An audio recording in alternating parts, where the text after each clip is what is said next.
and that's a whole other story. But he's a difficult person to introduce. It's easy. I can take the easy road out and tell you he's the founder of Princeton Review. He's authored several books. He's the advisor to the largest hedge funds in the world, and that's all interesting. But being candid with you, that's not why I've asked Adam to share his time with us.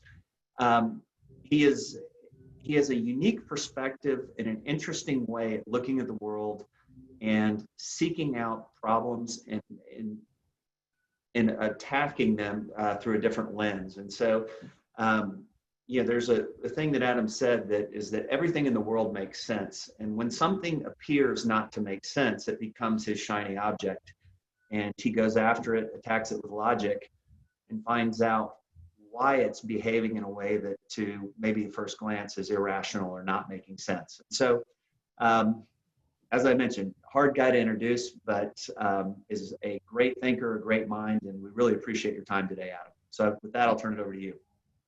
Well, thank you. Thank you, Michael. And there's so many entry vectors that we could start with today. And before we did, I asked Michael to ask you guys to submit questions you had about the world. And that world might be your world as an investor or as an entrepreneur or as a father and a community member and as an American, as a human being, the questions we have about the world. And this is going to be a long-ranging exploration of the world. And it's going to seem initially that I am being all philosophical, but we need to ask questions at a very fundamental level. And our success in the world, again, as individuals, as companies, as investors, as parents, as anything, is a consequence of the actions we take. And there's a little bit of luck involved, but the actions we take are based on our understanding of the world. And again, this sounds philosophical, but I have to lay the groundwork so we can begin to ask questions about our lives and plan. So Ray Dalio on November 6th last year, Ray Dalio, for those of you who don't know, runs Bridgewater, which is the world's largest hedge fund. And he's a smart and thoughtful guy. And he wrote a blog piece entitled, "The World Has Gone Mad and the System is Broken." And this is pre-COVID, mind you, right? And so what does that mean when he said that? The world has gone mad and the system is broken. And it comes back to what Michael said. One of my themes in lenses and looking at the world are things that don't make sense. And scientists call them anomalies. And when a scientist encounters an anomaly, something that doesn't fit some theory, some unexpected thing, it doesn't make sense. And it doesn't make sense because the observed data doesn't match up with what the theory predicts it should be. If we do X and Y, we should get Z, but we didn't. Okay, we put X and Y together, but we didn't get Z. Oh, and so the scientist knows in an objective case there's something's wrong with the theory and endeavors to the progress of science over the centuries is predicated on, well, now we have to revise the theory. We were wrong. The theory doesn't account for the world that we encounter. And again, this sounds all very theoretical, and it is right now, but I need to establish these things to create a lens to look at the world. So when Dalio said the world has gone mad and the system is broken, he was saying that the world does not the world that I observe, Ray Dalio, observe, is not matching up with what my model of the world on which we base all of our investing decisions at Bridgewater does not match up with the model. And the model says, for example, that interest rates should be going up, but they're going down. And in fact, the model says interest rates can never be negative because that's impossible, but they're negative. And so what does it mean when somebody says it doesn't make sense? Again, their model of the world isn't matching up to what they're seeing. And now, if he really believed that, think about it. If he really believed the world had gone mad, he would have acted differently from what he did. So he said that, he used those words, the world has gone mad. Imagine you're driving a car and you think every other driver in the road has gone mad. They're driving in very unpredictable ways. And, weaving in and out, doing wild things, they're accelerating randomly. And I know what I would do. I would take myself off the road. Because my driving, my acting in the world is based on an understanding of the world. I know what to expect. There's some unpredictable things, but I know, for example, when I get on the highway, that cars will stay in their lanes, that the car is not going to change velocity too quickly in front of me. And all of that, by the way, is automated. I don't even think about it after a while, right? And you all have had the experience when driving for long periods of time that you're driving along and all of a sudden you go, whoa, it's like you wake up and you realize that you've been driving for quite a bit of time unaware. And you realize in looking back over the last 15 minutes in your head, you go, wait a second, I know I was making all kinds of decisions. I was turning, I was doing all these things, but I'm not aware. And I say all that, and I'm going to tie it back to Ray Dalio and the world, is we do things on automatic pilot, and we assume the world is a certain way. And this is true in a very profound, everyday level. So for example, I know when I take a step forward, when I lift a foot off the ground, my right foot, I know that when I lift it and plant it, a tenth of a second later, that it's going to meet with solid ground. I know this. It doesn't, occasionally I'm surprised, like I step off a curb that I wasn't aware of, and I go, oh, and I'm momentarily disoriented, but then I go, oh, okay, the solid ground is 3 inches below where I thought it was going to be. Okay. And so let's go back to Ray Dalio. If he really believed, and I know he did, that the world did not make sense, the world has gone mad, he should have said, therefore, I am taking all of my money out of investments and going to cash because I have no idea what the hell is going on.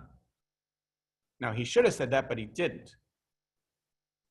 And Bridgewater did very badly in February. Right? It lost 30% of its value.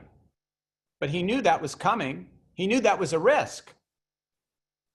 And again, if people are acting madly around me, I get myself out of harm's way. We've all been in rainstorms that are so, we're driving and the rainstorm is so torrential, we literally can't see, 20 feet ahead of us. And in that case, we pull over to the side of the road because we know that we are in peril. We're driving a car with, a ton worth of metal and plastic and other things that could do a lot of damage to us and other people. So we don't have information. I can't see. I'm blinded by the rain, but I know I'm blinded. I know in that case I'm blinded. And in this case, Ray Dalio knew that the world that he saw was not making sense, but he kept driving the car, in this case, the investment vehicle, a Bridgewater, with no reduction in risk exposure. And you know, life is calibrated around risk. So there's always danger, right? If we're taking a step, there's a danger I might fall. Putting money up in an investment, there's a danger I might lose something. When I cook a meal, there's a danger I'll set a fire. There are all kinds of dangers in life around us. Life is dangerous. And we've been blind to all that as a world. And you may remember the movie The Truman Show with Jim Carrey. And Jim Carrey is a character in this. It's called The Truman Show, and Jim Carrey as a character does not realize that he's actually in a TV show. He thinks it's the real world. So he lives in a very 1950s-esque world, you know, with white picket fences and everybody smiling, and, you know, neighbors wave at each other, and kids leave their bicycles on the front lawn because they know no one's going to steal their bicycle. And it's a very idealized world. And one day, I forget exactly what happens, but he's out riding his bicycle and he bumps into a wall and it turns out that it's a metal shell, which is the dome of the game show. And he opens a door and he realizes, oh my gosh, the world that I thought, what the heck is going on? He's totally bewildered. And there's a surreal aspect that the world has encountered right now. That we thought we understood the world, and we trusted on certain things. Like, for example, you know, those of you who went to business school or studied economics, interest rates, well, they can't be negative. If I want to borrow money, someone's going to insist that I pay them some interest rate. Can't be negative. Got to be some small amount. Might be really close to zero, but it's not going to be zero. No one's just going to give me money because there's a risk that I might not pay them back. We're in a world where we have negative interest rates, where lenders will pay borrowers to take the money off their hands. Think about that. Now, it was that and other things that Ray Dalio was referring to. The world has gone mad. And people ask, you know, they ask me why, even very sophisticated investors in the world, they go, why are interest rates negative? How is that even possible? And it's the wrong question. The question is actually, given that there are negative interest rates, which is something that we can't even get our heads around. How is that even possible? What else don't we know about the world? It's very much like discovering negative interest rates is like the Jim Carrey character in The Truman Show discovering, what the hell? I thought this was the town limits, but this is actually a shell, and there's a whole nother world out there. And we've collectively woken up to that. But people have not really thought through things, and we're going to start to do that today. And I'm going today to give you new lenses to think about the world. And I say that lenses that you can think about your world, again, your world as a parent, as a partner in a relationship, as a manager or a CEO of a company, or as an employee within a company, or as a student. You know, all of us, we have different worlds that we're trying to navigate, and we've all discovered that, whoa, the world is not nearly as safe as we thought it was. And the thing is, it was never safe. It was never safe. And we've insulated ourselves from the risks that we run every day. And we the world that we've woken up to, this is actually the real world. It seems surreal. And it has a Truman Show kind of unreality. Now, the Truman Show was interesting, and it's set in the 1950s, and it's set in the 1950s for a reason. When we today look back to the 1950s, we think it almost seems naive. You know, you watch TV shows from the 1960s or the late 1950s, and even what we know about the 1950s, the American dream, it almost seems quaint now. You know, how naive they were. And, you know, an idealized, you know, you meet someone, you get married, you buy a home, you work hard, you accumulate money, your kids are born, they love you and appreciate you, and they want what you want, maybe a better version of it. And today we look back at such times with cynicism, like how naive they were to think that that was the world. But we don't draw the right conclusion, because we think now we know. Now we're sophisticated. How naive they were in the 50s. We're just as naive. We think we're smarter, but we're not. You know, Mark Twain famously said, when I was 14 years old, I couldn't stand my old man, my dad. I couldn't believe how ignorant he was. And when I was 21, I was amazed at how much he had learned in 7 years. And we're the same way. We can't believe how ignorant they were back then. Well, we're smarter now, and we know, because we're cynical about the world. And what we've discovered, in fact, is the world is not what we thought. And I asked at the beginning before we started this, when Michael proposed doing having this conversation, I said I would like everyone to submit questions they had about the world. And I looked at the questions. It's very fascinating, the questions that people ask. And again, our success in the world depends on our asking the right questions.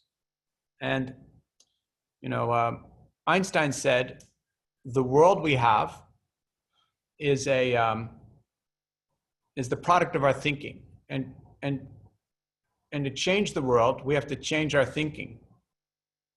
And that's true, although you know, thank you so much for that insight, Albert, but how do you change thinking?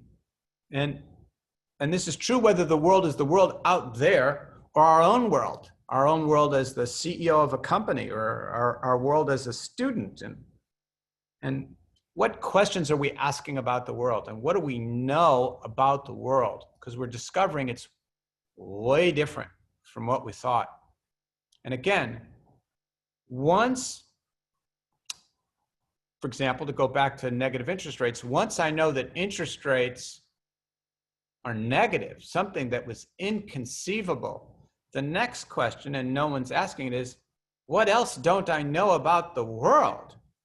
If that's possible, then anything's possible. Really, we're in Alice in Wonderland. We're in Alice in Wonderland. This is Alice in Wonderland territory. And it's far more dangerous than people realize. It's even more dangerous than ordinary life. And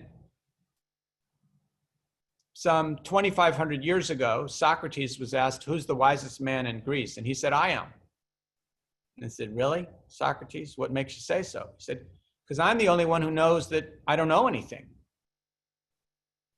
And what do we know about the world? What can we count on? Again, I used a very simple example, that when I take a step, I expect my foot to be met some tenths of a second later with solid ground. When I make an investment in something, I know there's some risks, but I expect certain things to happen. You know, I know there are risks, the things that I take into account. But I don't. But there's certain risks I don't know that I'm taking, and that's the world we're in right now. And because of that, planning becomes very difficult. Now, what I did, it's interesting. I asked you all to submit questions, and what I did, and I'm going to discuss the questions. I did some linguistic analysis of the words people used in the questions and ranked them. And I know from the frequency of the English language, the words people use, and the word is in the questions that were submitted to me was the fourth most frequent word. The most frequent was the word the. You'd expect that. Words like the, of, and. The word is was the fourth most frequent word in the words that you guys submitted in your questions. It's not even in the top 100 in the US language. The word, think about that. What is? You guys are asking, what the heck is?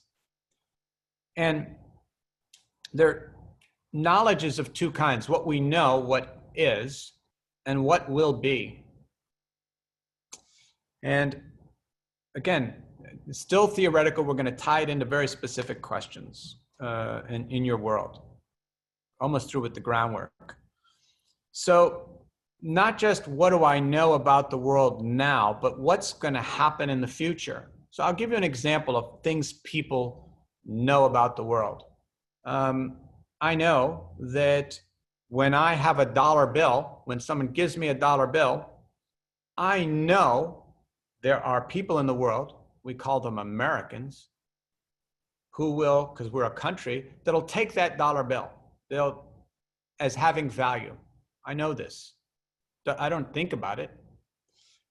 You know, if I do some work and someone gives me some dollars, I'll accept those dollars because I know other people are going to take it. I know when I put my money in the bank that it's going to be there tomorrow. And I know that if I say that I will do, if somebody says they will do something in a legal sense, contractually, I know that they are bound to do it. And I know if they don't, there will be certain legal consequences. We know this about the world. But we don't always know those things. Like I know when I'm walking down the street, I know that someone approaching me from the other direction and greets me doesn't have a weapon. We didn't always know that. And in fact, the genesis of the handshake, of extending your right hand and the other person extending his, was to show that neither of you had weapons in your hands. Good, you can trust me. And even the dollar bill example, I know that people are going to accept dollar bills, and when I put them in the bank, they're going to be there tomorrow. We don't always know that. You study history, in the 1930s, they had bank runs. People ran to the bank to take their money out because they heard, uh-oh, the bank actually doesn't have my money. I better run and take out my money while I can before everyone else figures that out. And it creates panics. And in the world, we're very much in panic mode. And that's true as individuals. It's scarier still when we realize that our leaders, our corporate and political leaders, are also in panic mode. And by the way, that's not a judgment on Republican versus Democrat. All leaders in the world right now are in panic mode because the people are saying, do something. You're supposed to protect us. Where's your response to this COVID thing? What the heck is going on? And so there's a collective awareness that we can't even count on our leaders to know what's going on. There's a collective sense as a people. We don't know what's going on. And our own leaders who are supposed to know what the heck is going on, they don't know. And so how do we plan in such a world as individuals? Ray Dalio said the world has gone mad. Well, given that world, how do we act in it? And and this is really important for us, what can we know and what can we count on? Because it's really hard. I'm going to say this, and if you think about it, you'll see that it's true yourself. It's very hard. We don't know what the world will be like a year from now. We don't know. And that should terrify people. You know, Niels Bohr, the physicist and the great titans of the last century, said after electron quantum mechanics, said to someone, if you haven't been confused by what I just said, you weren't paying attention. Because you should have been confused. And really, when I look at this world, if people are not terrified, they're not paying attention. And so, again, what do we know about the world? And, you know, it's interesting. I said before, people think they know about the world, but they think they know certain things, but they're actually, we're all in the Truman Show. We're all kind of collectively going, what the heck? And when I say we don't know what it will be like a year from now, I use the word, what do we know? Notice I didn't use the word, what do we hope? Or what do we think will happen?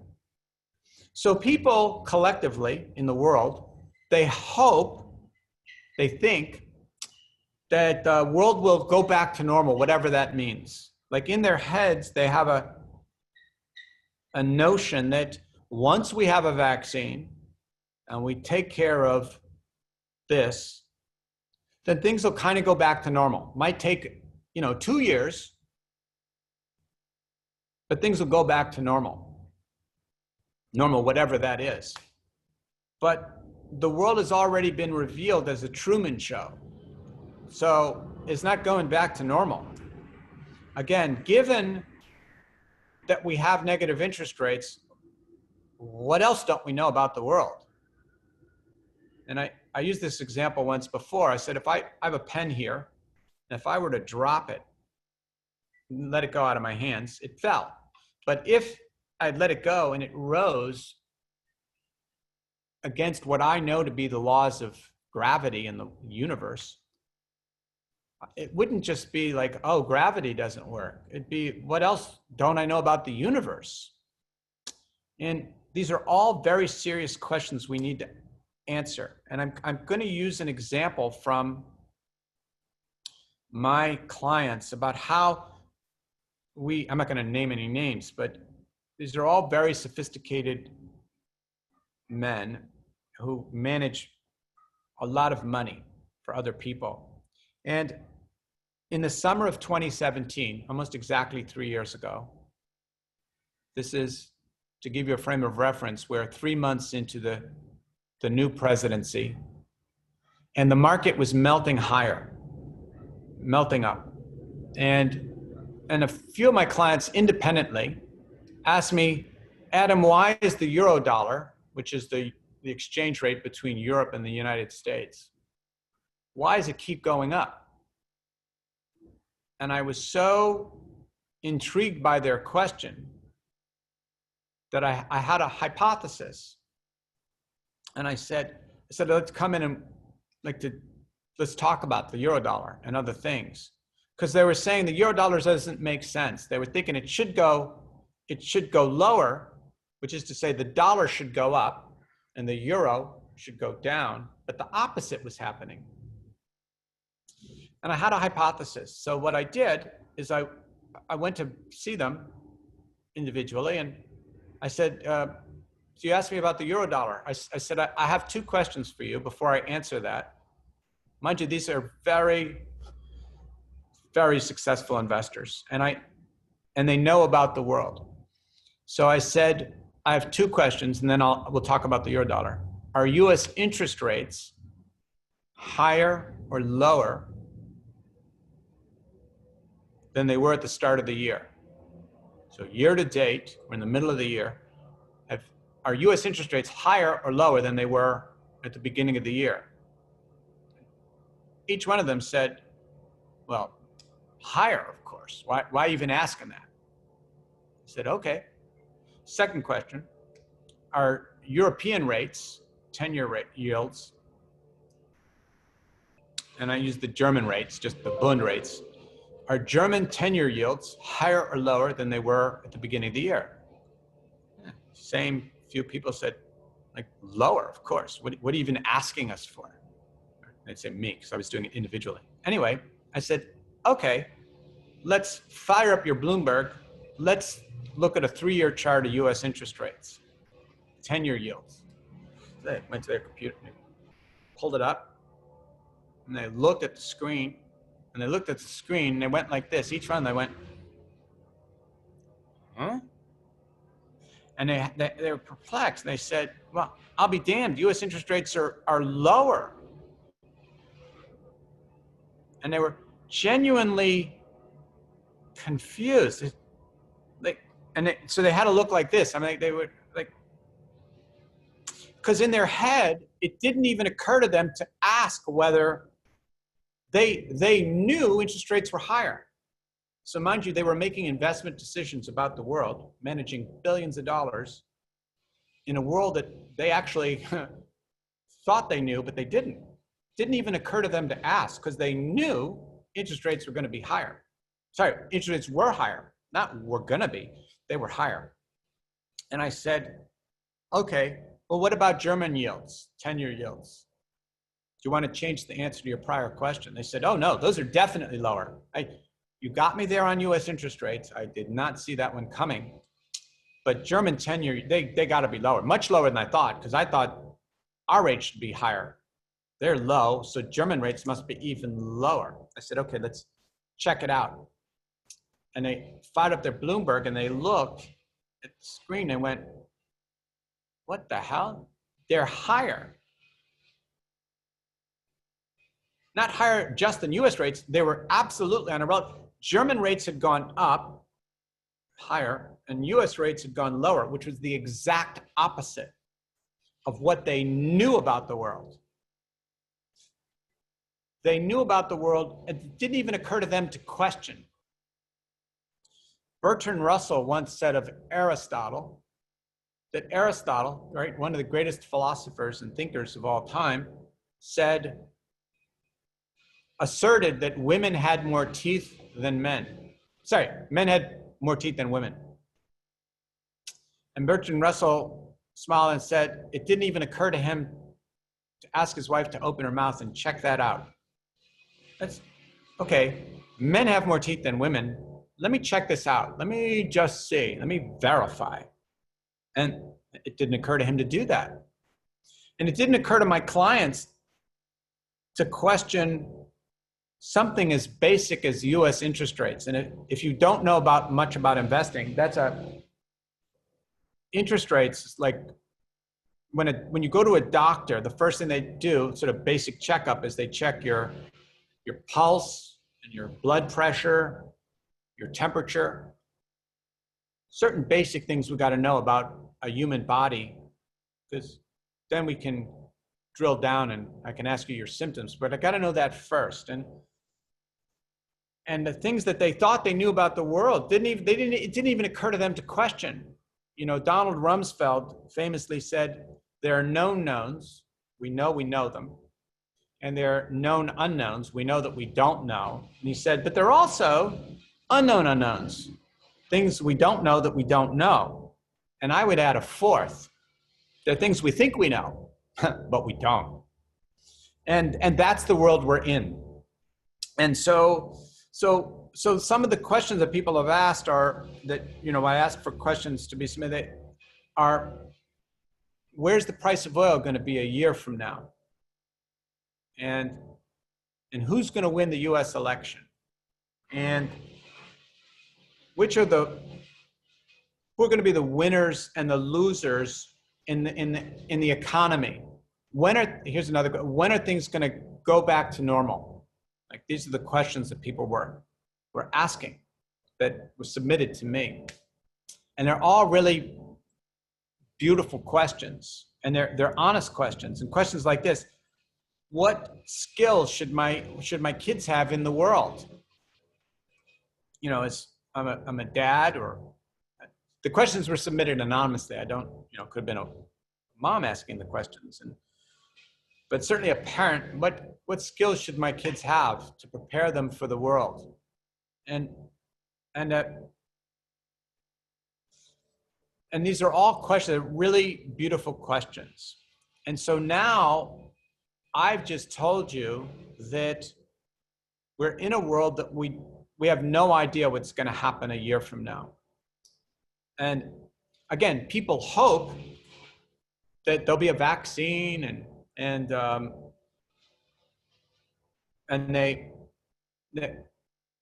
things will kind of go back to normal. And yes, this is a little bump in the road,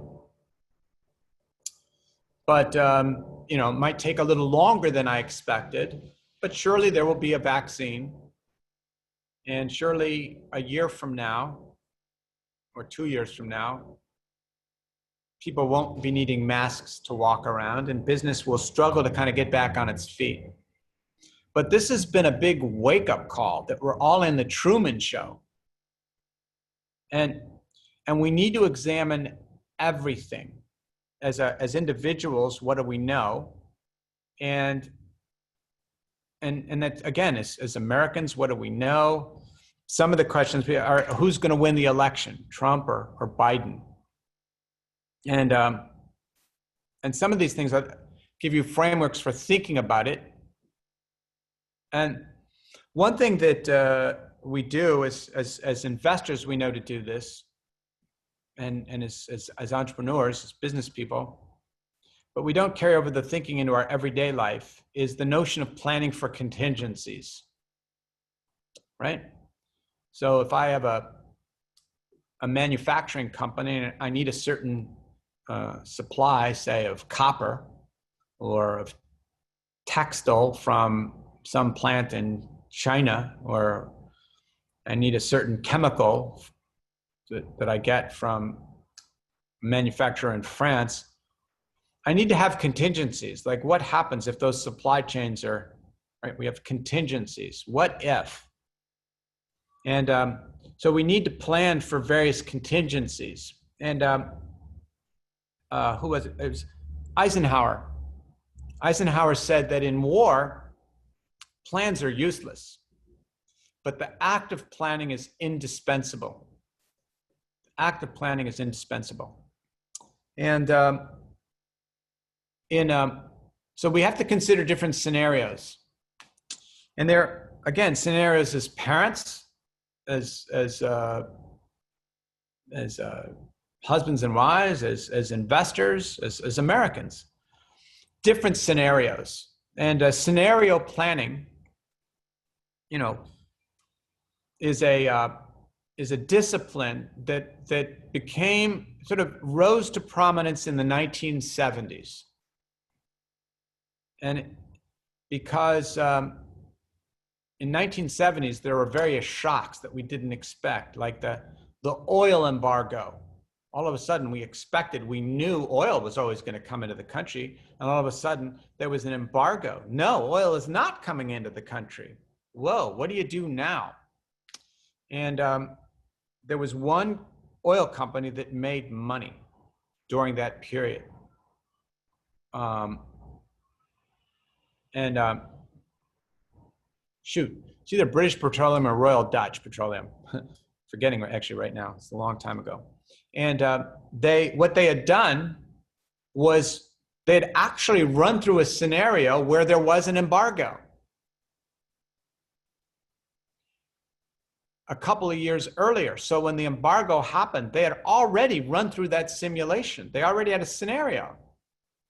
Oh, we just pull that. We already know what to do in an embargo. We went through that exercise.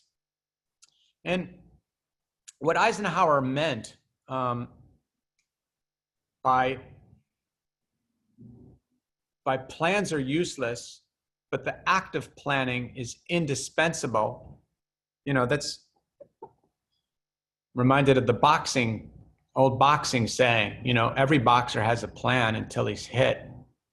Oh, and the world has hit us. And so one thing for sure is to consider different scenarios, you know, and not to plan for one scenario, because that's what people are doing.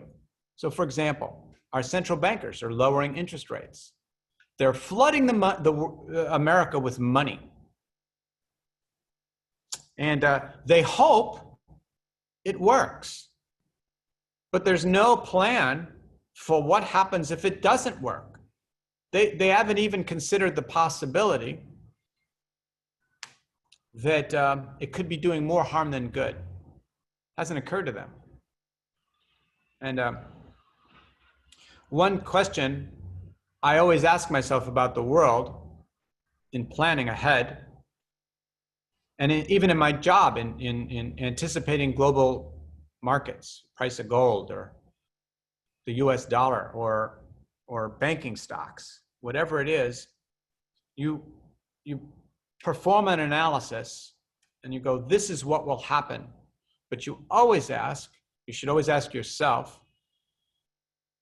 what would you need to see to change your view? In other words, what would you need to see to tell you that you were wrong? Right? If I'm planning and I expect as a CEO of a company or as a real estate investor, oh, interest rates are going to keep going lower. Okay, but they might go up. And so you need to, what would I need to see? What specifically would I need to see precisely to tell me, oh, interest rates are not going lower. In fact, they're going higher. And, you know, if I were in Washington at the end of a Fed meeting and the Fed announces, we're going to lower interest rates, we're going to print more money, I'd say, okay, thank you so much, Mr. Fed Chairman. What would you need to see to tell you that that was a bad idea? What would you need to see to tell you that interest rates were not going to go lower? What would you need to see to tell you that, what precisely would you need to see to tell you, oh, we should actually let interest rates, we shouldn't do a damn thing, we should let interest rates find their own level? Like, these are very vexed questions, and we don't know. There's not even a mechanism in place for understanding or deciding those questions. And because they don't pay the consequences, right? The central banker, if he's wrong, well, I guess I was wrong. And, you know, they later find rationalizations, economists, for why their predictions didn't work out. They explain today why we were wrong yesterday. Like, oh, we're smarter now. Now, of course, we knew what we were doing wrong. Now we know. But they don't. And so we're in a world, what can we count on? What can we know? We're in a Truman Show world where we don't know anything. And so what do we know? And we as individuals have retreated from the outer world, we've retreated inside. We've done this within our families. We spend tons more time with our families inside. And also with our closer friends. We've been more selective about who we spend time with. And a lot of that's just a matter of, it's not so easy to see people and know. So how do we plan for this world, and what can we know? And despite all of that, there are certain things that we can know. So for example, I know that there is loneliness in the world. I know this. And how do I know this? You know, they have various surveys. Gallup runs a poll every year. And I think it's called the wellness something survey. And they've been running it for about 20 years. And they ask people various questions about their lives. And one of the questions they ask is, how many close friends do you have? And they define that as someone with whom, they don't mean friends. How many people do you have in your life with whom you can have intimate conversations? So friends, but not like Facebook friends, real friends that you can talk to about yourself, about the world, you have a strong connection with. Now, mind you, think about this. We have many people in our lives. We have, our immediate family. We have our people, our best friends. We have even extended friends, and we have various mentors and other people in our lives, various people on whom we rely for advice. And then the latest survey number, the average number in the United States was 1.96, just under 2. So the average American has 2 people, that they can talk to. And that's shocking. That's so sad. And you think, well, heck, most people have at least, a parent or 2 alive, or a best friend or 2 or 3. Like right there, you're already up to 2 or 3 or 4. And you throw in other people, like you'd think that the average number should be 5 or 10. No, the average in the United States is 2. And when they started the survey a generation ago, about 20 years ago, the number was 3. Even then it was low and falling. So I know there's a certain amount of loneliness in the world. And by the way, something that you guys can do is you go to Google, and if you type in the start of a question, Google will auto-complete it, will auto fill it with questions that it'll suggest, like suggestions. And this is a really interesting experiment to do. You can do it as individuals. You can also do it about your business. And Google is one place to do it. Also Google Trends. And because with Google Trends, they'll show you how frequent is that search term or the question being asked over time. And that's always really interesting. And it'll tell you what questions people are asking about the world, and questions that where that's true specifically. So I said loneliness. So I know there's loneliness in the world, and how do people deal with loneliness? And I look at certain statistics like marriage rates, which are plummeting. And I'm going to get back to that in a second. So marriage rates are plummeting, and people are lonely. And given that people are lonely and not getting married and not having partnerships and no one to talk to, a lot of them are turning to pets. So there's been explosion in pet ownership. And this is true pre-COVID, pet ownership. Because I'll tell you what I know, the loneliness is not going to change anytime soon. And which is sad.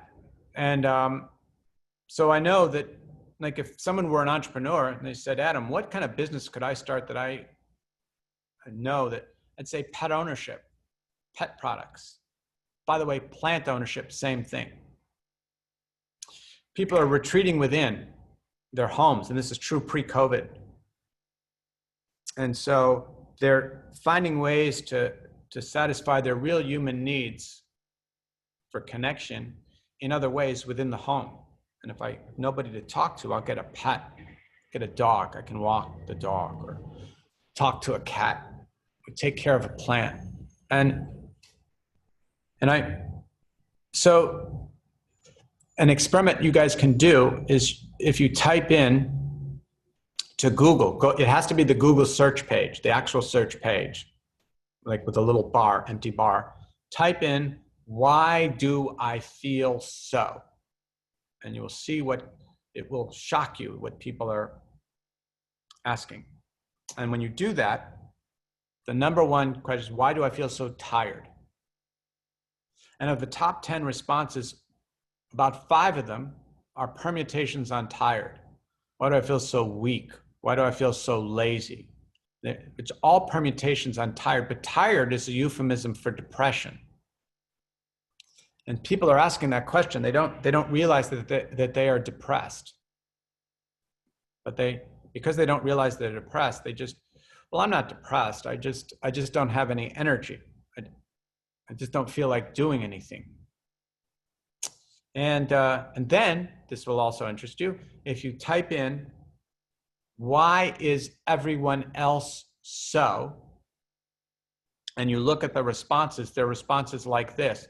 Why is everyone else so happy? Why is everyone else so perfect?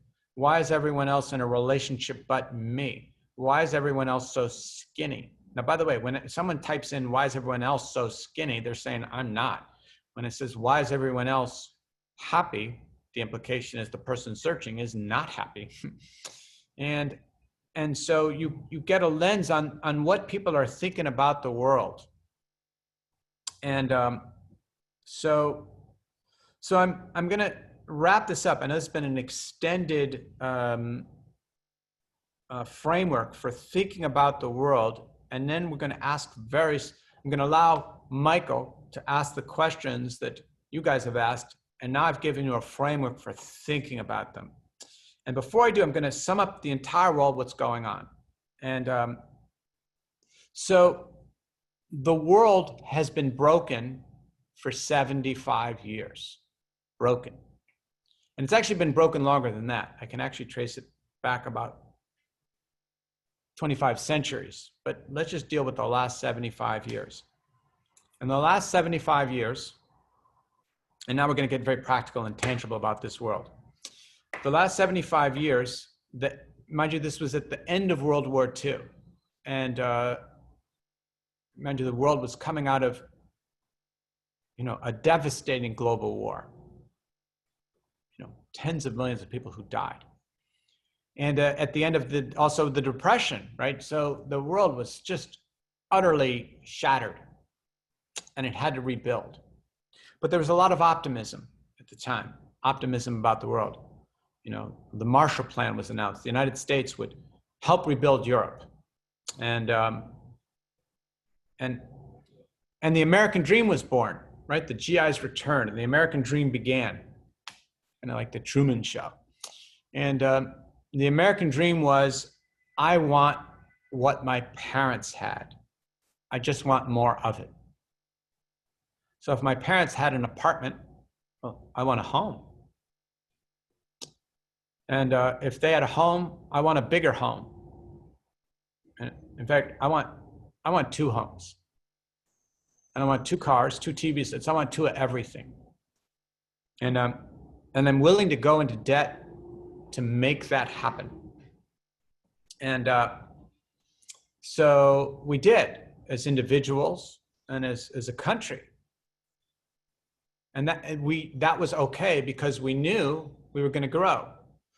If I buy a home and I take out a mortgage on the home so that I can use that cash to buy things for the home, I'm okay because I know the real estate always goes up. Like, I know this. It doesn't even occur to me to question that. And I don't think, but what if it doesn't? I don't even think about that. And so we piled up a ton of debt, but debt works, again, in the case of the home ownership, if it grows in value. Because I know I can take out a loan against my home, spend the money. Now I owe the money, but that's okay because the value of the home will increase, and at a certain point, I will sell the home. And I'll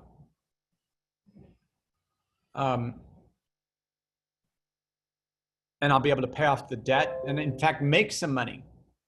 I know this. Again, that I'm not going to keep doing this, but I assume it's true.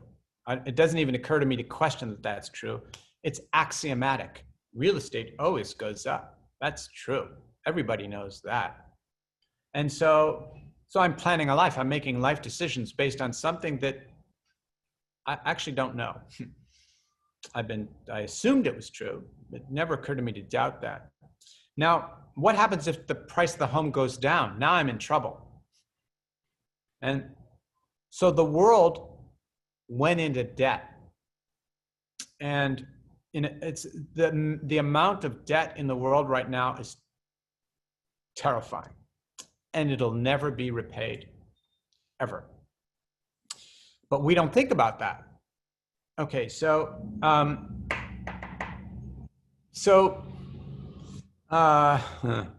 there are only two sources of growth in the world, right? The world we've gone into debt. There are two sources of growth: population growth and consumption growth, right?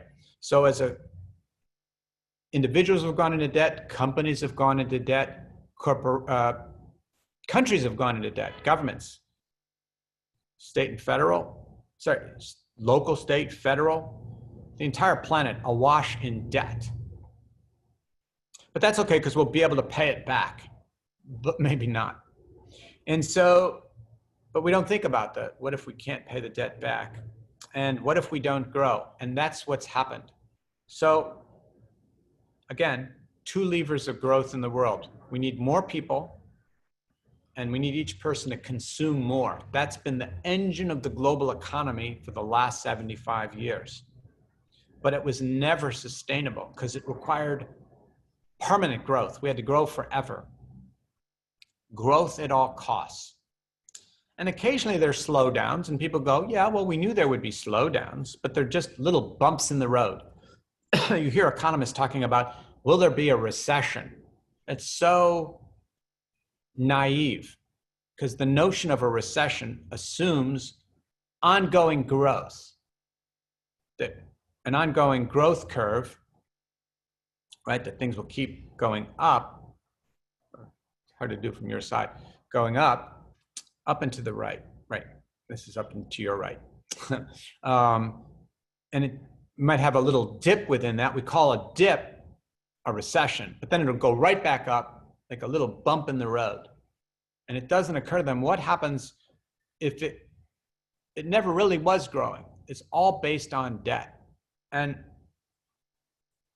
in last year, this is pre-COVID, and this is an accelerating trend in the United States, in every country in Europe, in Canada, Australia, and Japan, more people died than were born. You have to let that sink in. Not the growth rate is slowing, it's negative. Negative. And the people are consuming less. This is pre-COVID. And I could cite the statistics, but the birth rate is plummeting. And if the birth rate is plummeting, then marriage also and home ownership plummeting. And a generation ago, Americans under the age of 35 owned 21% of real estate in America. That's kind of what you'd expect. Under 35s, starter families owned a fifth of 21% of real estate. The current figure, Americans under the age of 35, they own 4% of American real estate. Now, this is a big problem for the baby boomers, because the baby boomers, they spent a lifetime accumulating money, working hard, they have a home, and they knew their retirement plan was that they would sell their home. Kids are out, in fact, their kids are having kids. And the front end of the baby boom, so 75 and kind of around there, they're downsizing. They want to sell their homes. Who's going to buy their homes? Millennials and Gen Zs, they're not interested. So baby boomers are going to wake up to they're going to realize, they may already be beginning to realize that they're not going to be able to sell their homes. And it hasn't reached a panic stage where, oh my God, I better sell my home now before other people realize this, just like a run on the bank. And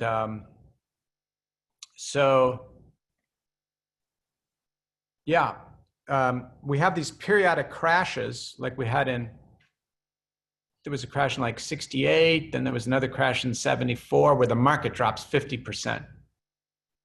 We had one in 2000, kaboom.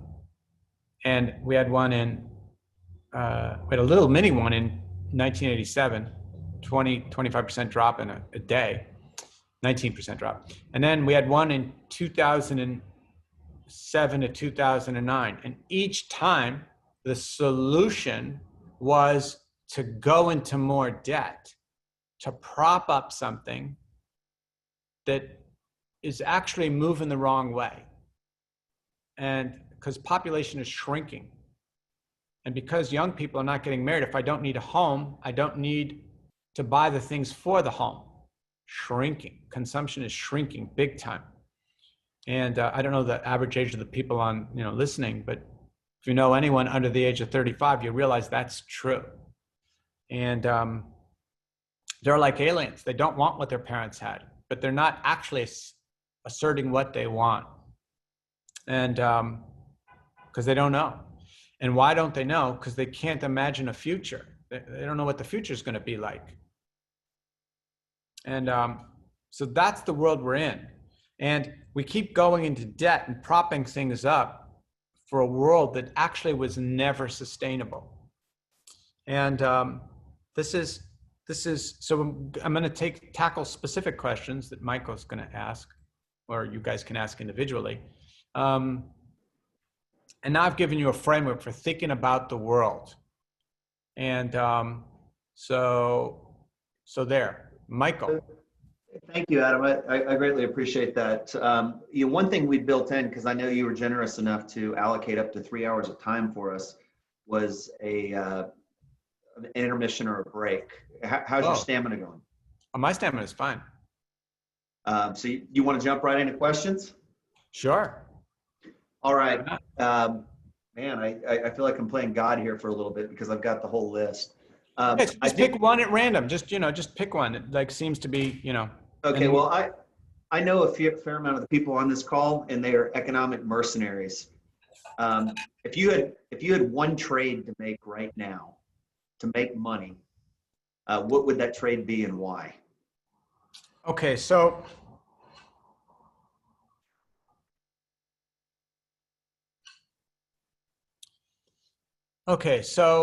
Warren Buffett and Charlie Munger, two greatest investors of all time.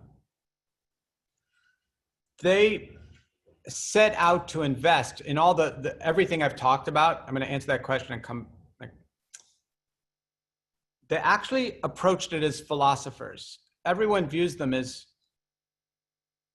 the world's greatest investors who happen to also be geniuses, right? Who happen to philosophize, but actually they're philosophers who happen to invest. And they set out to answer the following question. They did this,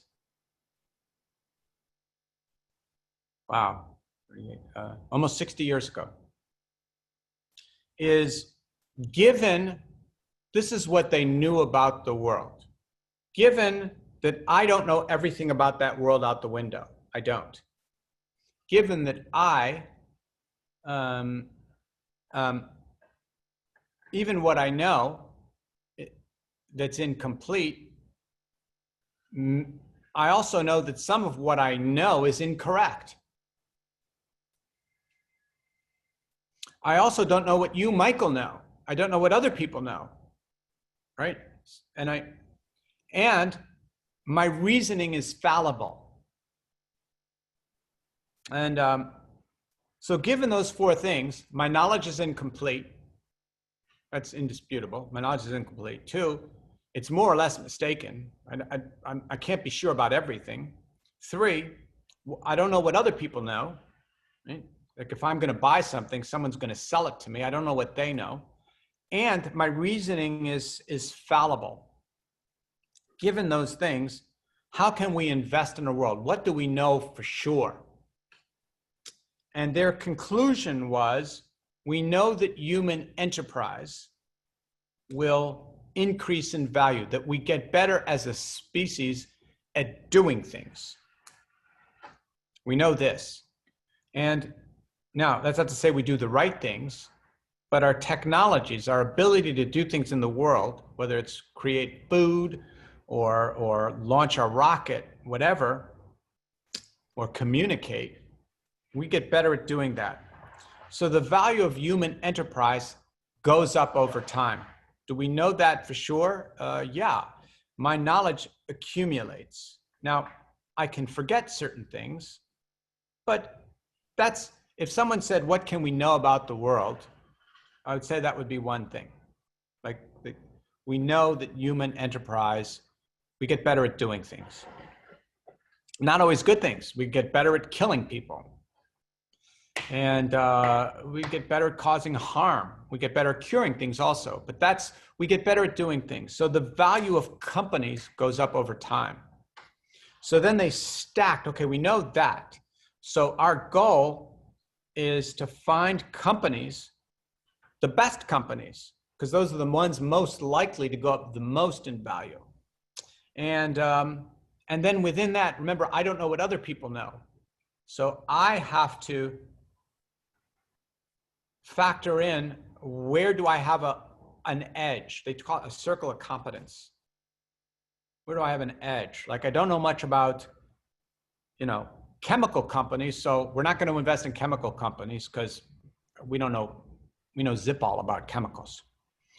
And so they started off with general propositions and then said, what do we know about the world? Where's our area of competence? And so what they do is, I'm being Charlie and Warren, we know that if we find a good company, ideally a great company, and we get one at a good price, we know, as well as we can know everything, that over time, that company should increase in value. We don't know it 1,000%, but as much as we can know anything about the world.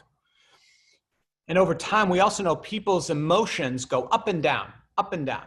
People panic or they get euphoric. So one of our edges, I'm being Warren and Charlie, is we control our emotions. And there's that famous quote of theirs, we are fearful when others are greedy, and we are greedy only when others are fearful. And I say all of that because when someone says, what's the best investment for me? It depends. What's your time horizon, right? And I know that certain companies will do better over time, but what's your time horizon? And even Buffett and Munger know this. They literally invest their time horizon, their short time horizon. For them, short term is like a 20-year time horizon. When they buy a company, they're essentially getting married to the company. We intend to hold this company forever. We don't want to think about it. So that question, what's your best investment in the world right now, varies from person to person. It varies from your time horizon. I will tell you this, for example, like if someone said, will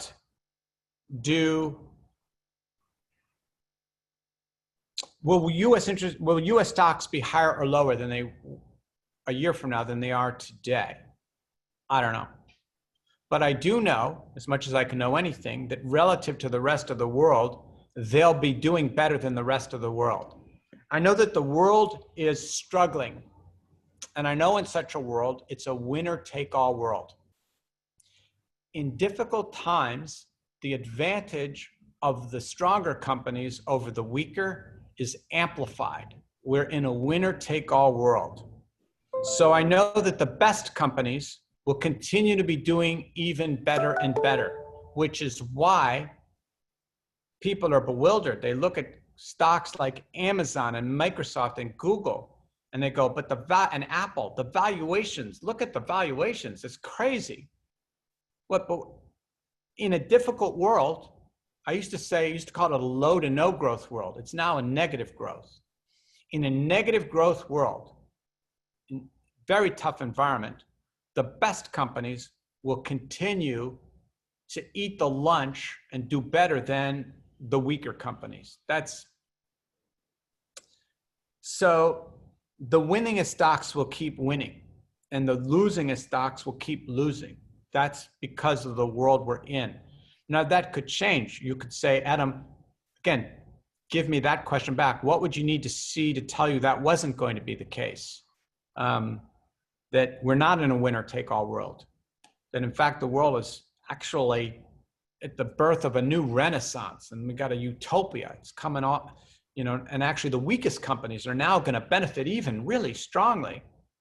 Well, I need to see certain things. So for example, I need to see interest rates headed higher. US 10-year yields, need to see them headed higher. They're headed lower. and as a starting point. And the fact that U.S. interest rates are going lower, right now the U.S. 10-year yield is 0.5%, maybe 0.51. In Europe, Germany, it's negative 0.55. In other words, if you want to lend money to Germany, you have to pay them 0.5% a year. They're not going to pay you, you have to pay them. They'll take your money, but you got to pay them to take your money. And that's the world we're in. So I would say the winningest stocks are going to keep winning, and the winningest companies are going to keep winning, and the winningest regions and everything will keep winning until we see evidence otherwise. So what I would say about that, because again, what's the best investment? It depends on an individual. What's your time frame? What other things are going on? And I'm talking about as an investor, like money that's I have on the side, not as an entrepreneur, because maybe a couple of young women asked me, what's our best investment? And they're starting a business. I said, your best investment is actually the business you're starting, which is going to do unbelievably well. I said, that's your best investment. And so when you say investment, what are you talking about? Are you talking about investing in stocks, investing as an entrepreneur? It's a nuanced question, but I will say this as a general proposition. The world will keep going on, being what it's going on, at an accelerating rate until we see evidence otherwise. So if someone said, what's the best investment today? You know this, Michael, because you've seen some of the commentary I send to my clients. The best investments today were the winningest stocks this year, the winningest stocks for the last few years. There's no change. There might be some alteration, little tweaks because of the coronavirus. All of a sudden this year, say, some biotech companies have exploded higher. But apart from that, as an exception, you know? So in all your decision making, focus on what you know. And I know the winningest stocks this year were the winningest stocks last year and will continue to be so until I have evidence otherwise. So that's the way to answer that question. All right, the next one, I'm going to mix a little bit of finance and societal into one. Ooh, yay. All right, so we're warming you up a little bit. So, years ago, and I love a good nonfiction story that almost reads like fiction. So started reading up on Bitcoin about 3 years ago. Mm-hmm.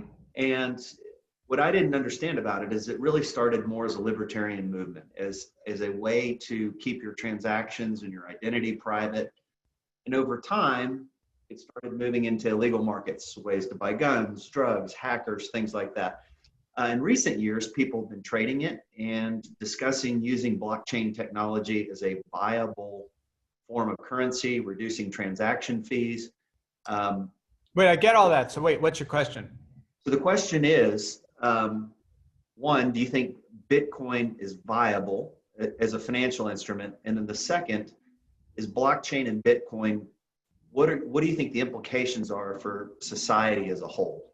Okay, so that's such an excellent question. And by the way, you said, I know that it started off as a libertarian movement, right? Well, we don't know that. Like, how do we know that? Like, the Bertrand Russell, did Aristotle look in his wife's mouth to find out? Like, we don't know. We know that was the story that was presented, right? We can't trust fiat currencies and the government keeps printing money. I knew about that when I was a teenager. The same things that are being said about Bitcoin were being said about gold a few years ago when I was a teenager. There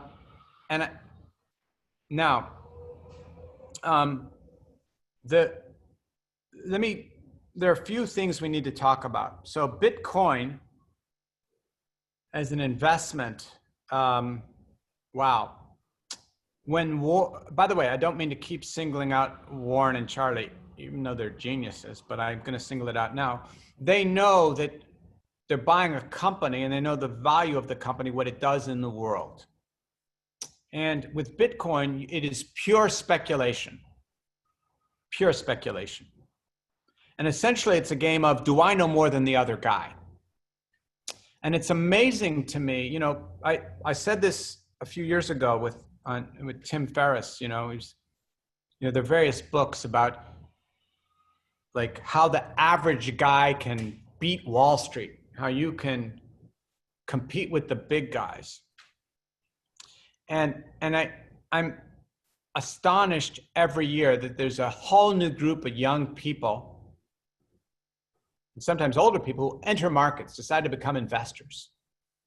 And I said, you're entering a gladiatorial pit.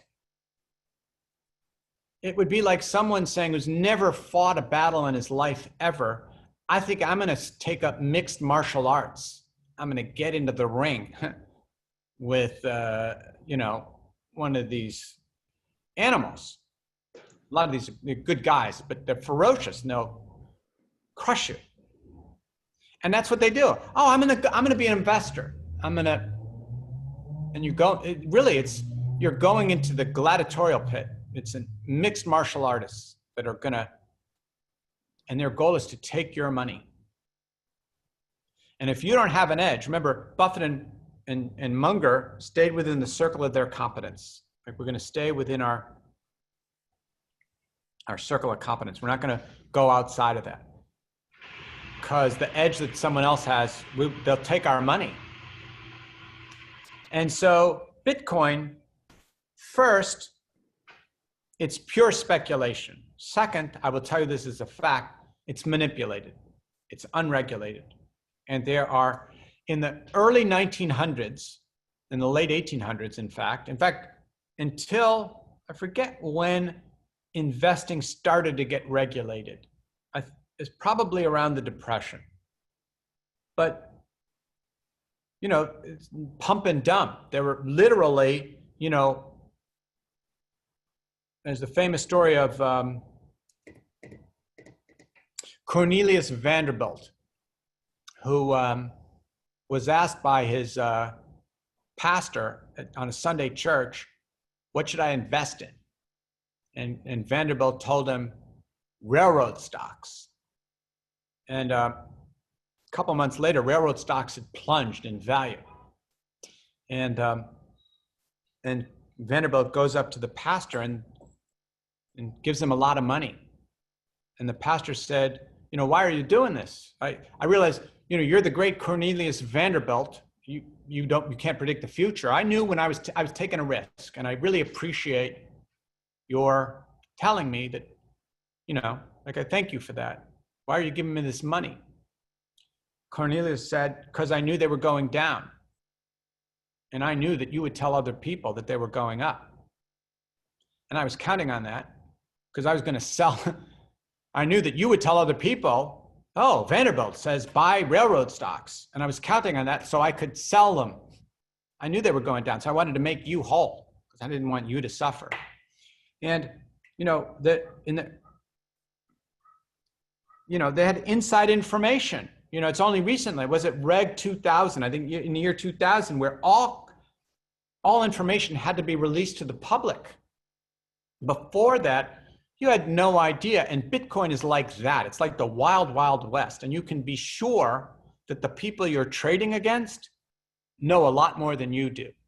And I know this for a fact because I know some of the players, and it's unregulated. So they're guys, they'll just decide, you know, at 9:07 a.m., we're going to buy Bitcoin, all of us collectively. We're going to buy the hell out of it, drive it up 7 or 8%. And at 11:03, guys, we're all selling it. We're going to do the opposite. We're going to drive it down. And that's the world you're entering. So if you invest in Bitcoin, whoa, that's what you're up against. And it's, again, think mixed martial arts. Someone says, I'm going to invest in Bitcoin. Well, again, it's like saying, I'm going to get into the ring with McGregor or whatever, those guys. Like, oh yeah, good luck. And now blockchain is an interesting thing. So, by the way, remember I said winner take all? That's true even in the crypto world. Bitcoin, which is the #1 coin, is worth more collectively, the market value, of all the other coins put together. the winner in every segment, doesn't matter whether it's healthcare or oil or crypto, is going to keep winning. And the advantages accumulate. And so if you're going to invest in that kind of stuff, and it's not investing, it's pure speculation. Now, blockchain technology is another thing. So blockchain technology allows it's total transparency. Everybody knows everything. And for example, one of the exciting things, the notion of smart contracts. So if I have a contract with someone else, Mr. X, and I know that the contract is if he paints my house, I will give him some money, $1,000. Let's say he paints my house, but I don't like the paint job. I go, oh, I'm not going to give you the $1,000. You'll have to sue me. It's terrible. In fact, I'm going to sue you. I asked for blue, you painted it green. And then we got to go through the legal system.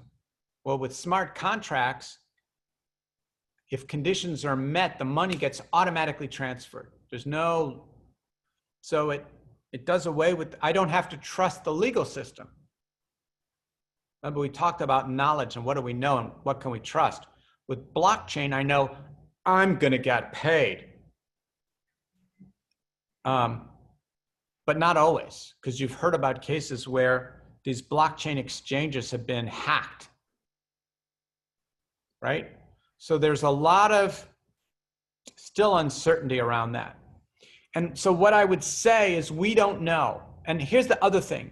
We know that when the personal computer was invented in the late 1970s, and the game-changing app, you guys may remember if you're old enough, was the spreadsheet. That was the game changer for personal computers. So now they weren't playthings at home, where kids could play Pac-Man or whatever. Now businesses, we need a computer because we can spreadsheets. It's going to simplify things. That was the killer app. And here's what we know. Blockchain has been around for 10 years. Been around for a while. But in 10 years, there's still no killer app. So what does that tell us? And really, you'd think a lot of smart people have been thinking about this, and there's a ton of money, billions, maybe trillions to be made. There's still no killer app. So what I know about blockchain is it's not ready for prime time. Not ready for prime time. We don't need to be the first with blockchain and Bitcoin. Bitcoin is really, it's like going to Vegas. I'm going to go to Vegas and card count or whatever, or heck, it's mostly like a roulette wheel. And you can do your research, but do you know that you have an edge? And do you know the guy that you're trading against? There's, again, a Buffett, going back to Buffett. If you're in a poker game for 30 minutes and you don't know who the patsy is, you're the patsy. And anyone in Bitcoin, you're a patsy. You're definitely a patsy, unless you know you're a player, and you better know. Otherwise, so could you get lucky and invest $10,000? If it would not surprise me if Bitcoin were worth $100,000 a year from now. Would not surprise me. It would not surprise me if it were worth $1,000 also. I just don't know. And there's so many other things that I know about. Why would I be speculating with Bitcoin? Why would I do that when I could invest in plants and pets?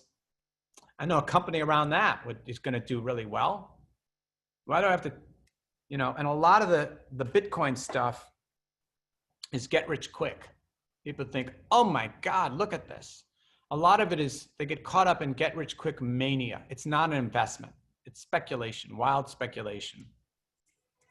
Okay, I'm going to ask you an investment question. And last time you asked me about hold period and whether I know something about it or not. So my number one investment is my children. My hold period is forever.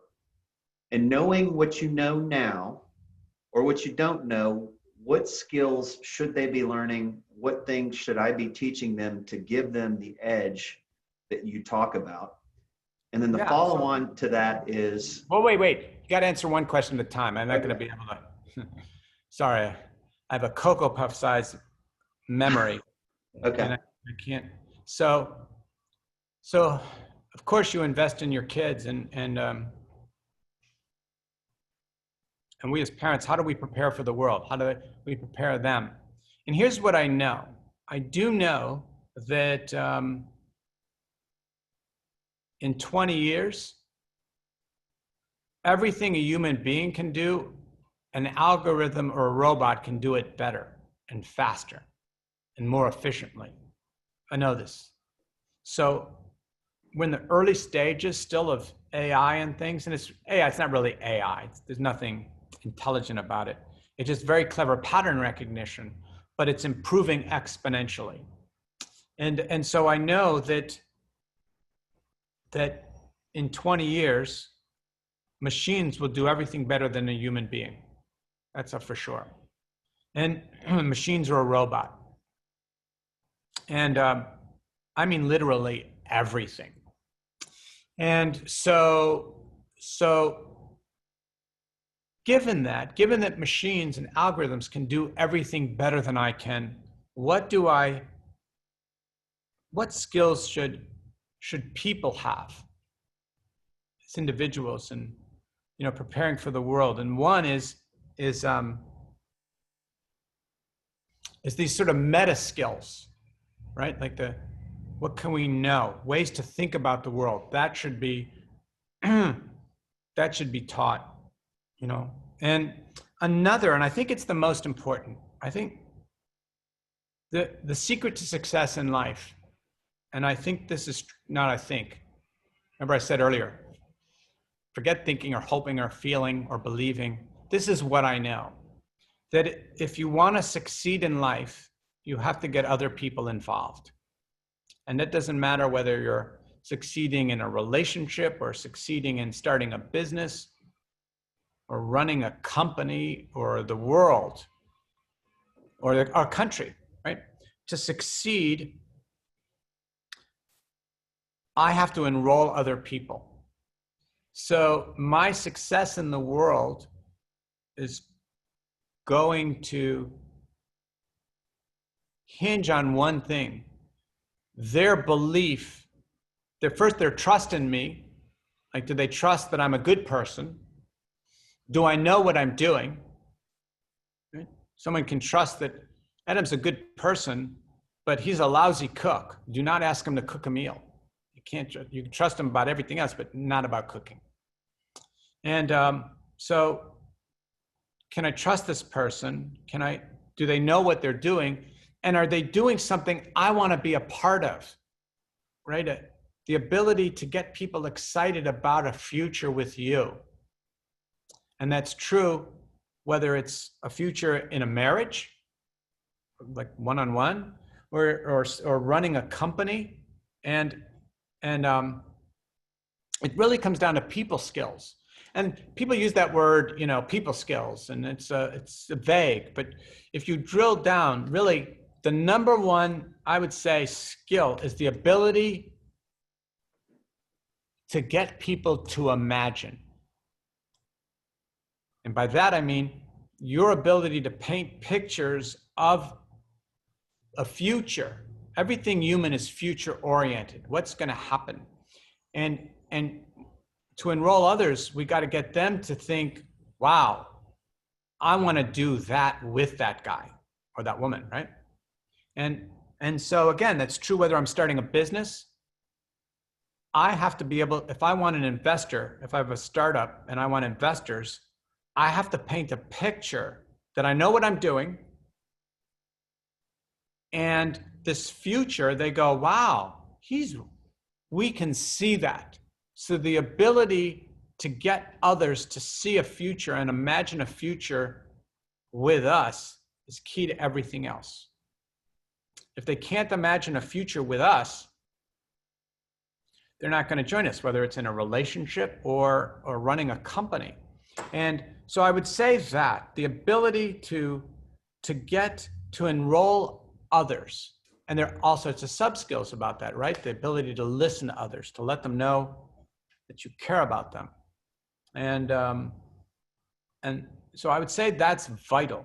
The ability to tell stories, the ability to listen and hear what others are saying. Really, again, people skills. I mean, I'd say the shorthand would be people skills, but more specifically, the ability to tell stories and the ability to, by your very presence, to get others to trust you in a good way, right? About, wow, I can depend on this person in certain respects, right?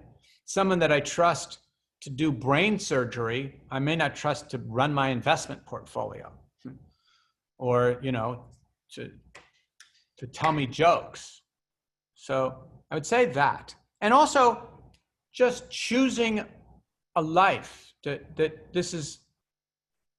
that's an important skill, to imagine a future and like, what do you want to do in the world, and who do you want to do it with? And I think those are skills, because everything else, the how-to stuff and the mechanics and going to school to learn something, really in 20 years, it's going to be really clear. Everything is going to be replaced by algorithms or robots, physically and, you know, calculationally, mentally. And Hey, Adam, you gave me two segues here, and I know I'm only allowed one question at a time, but given that, if 20 years from now, or even 25 years from now, if AI and robots and machines do things better than, let's be conservative, say 75% of human beings, what does that do to our society and economy? I think about every blue collar worker. oh, I think there, about even skilled yeah. workers. Is there chaos, civil war? What Well, happens? so will happen. The dominoes will happen one by one, right? The dominoes will. So likely the first group of people to be disintermediated. You know, in England they have this awful phrase. It's a word. In the United States, when someone is fired or they lose their job, we say they're unemployed. In England, the phrase is they are redundant, which is an awful word. Like, we don't need them. They're redundant. Whoa, that doesn't make you feel awful, like you're worth. And so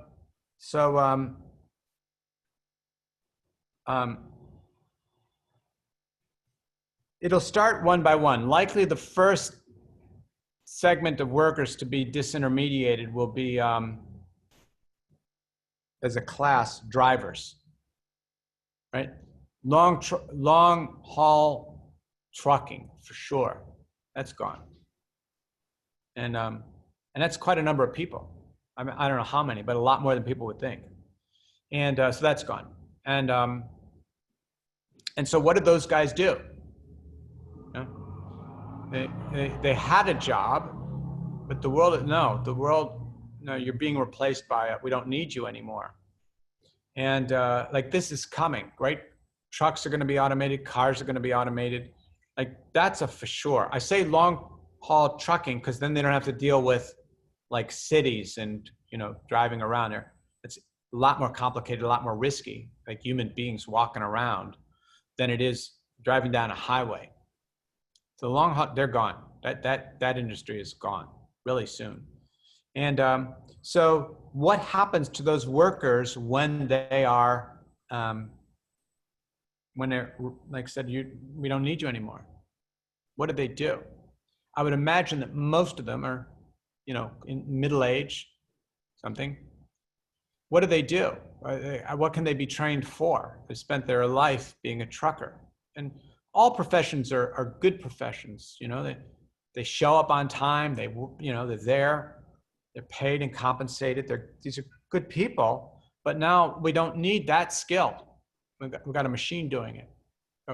So people's value, this is more true with men than for women, because I'm not being sexist when I say this, but men's sense of worth is what they can contribute to the world. Like, what can we contribute? And for women, it's that, and also, but they can give birth and raise children. And of course, fathers raise children also, but their sense of self-worth is not as hinged, their value, on what they can do in the world. And it's funny, you know, so the first is truckers, you know, but there'll be other industries that get disintermediated. And we're all we're seeing it in little ways, incrementally. You know, like a lot of work, people don't even realize a lot of stories they read in newspapers and stuff and online, those are generated by software programs. So media companies, they can let go of some of their journalists because they got computers generating the stories. Well, that means the fewer journalists that are there are going to be doing a little more work, so that there's this incremental erosion around companies. And people have said, when I've had this conversation for the last 5 years, they say, well, Adam, you're just being alarmist, a Luddite. Luddites were people, over 100 years ago who are talking about technology replacing human beings. And each time in human history, the technology has opened up more opportunities, because in those times, human beings could still do most things better than machines, right? They were stronger than we were physically, but our mental capacity, we could do things machines couldn't do. And we're losing that edge. We're losing that edge. And think about it. Doctors, they're going to go actually really soon, gone, because they will have AI that can diagnose any individual better than any doctor. And this is a fact that's really scary. They have done, a little gross, they've done cadaver studies in hospitals to diagnose why the person died. And they discovered that 1 diagnosis in 5 was incorrect. In other words, the doctors before, when you look at their charts, they said the person had disease X. The person dies, and they do and they discovered doctor was wrong 1 time in 5. I don't think that's just true in fatal diseases. So that means when a doctor tells you something is a 1 in 5 shot, whether it's 1 in 10 or 1 in 5 or 1 in 3, still much higher than we would think. Like when a doctor tells us something, we think, oh, well, it's, it could be maybe a little mistaken, but if I ask that question, what are the odds that a doctor with a basic diagnosis is going to be right, a decent doctor? I think most people would say, I don't know, 95%, might need a second opinion. But even at a second opinion, if the rate is 1 in 5 that they're wrong, that means a 1 in 25 shot, the second opinion is also wrong. They're both wrong. And that's a really high percentage. Anyway, so AI is going to replace doctors. They'll be able to automate diagnosis much better than current doctors. So we don't need doctors to diagnose anymore. That's going to come really soon, sooner than people think. And then, but we still need doctors to do surgery. Well, there are a lot of robots that are really good at doing surgeries right now, better than human doctors. That's coming really soon. So even things like doctors that people train for years to get those skills, all those are going to be gone. Lawyers, gone. So one by one, these things will happen, and not immediately. And these people, what do they pivot to? And that's a hard question for me to answer, because what happens when human beings are not needed to do anything? And then the question is, what do we do with our lives? And some people, have an idealistic view of human beings. They go, well, then human beings are free to do whatever they want. They can study poetry or become tap dancers or pursue their passions. That's easy to say, but that's not what people are going to do. When those long haul truckers are fired, they're not going to go, great, now I can read all those books I've always wanted to read. I can spend more time with my family. They're not working. And it's interesting that, they have this thing, universal basic income. And that originated in Silicon Valley, that notion.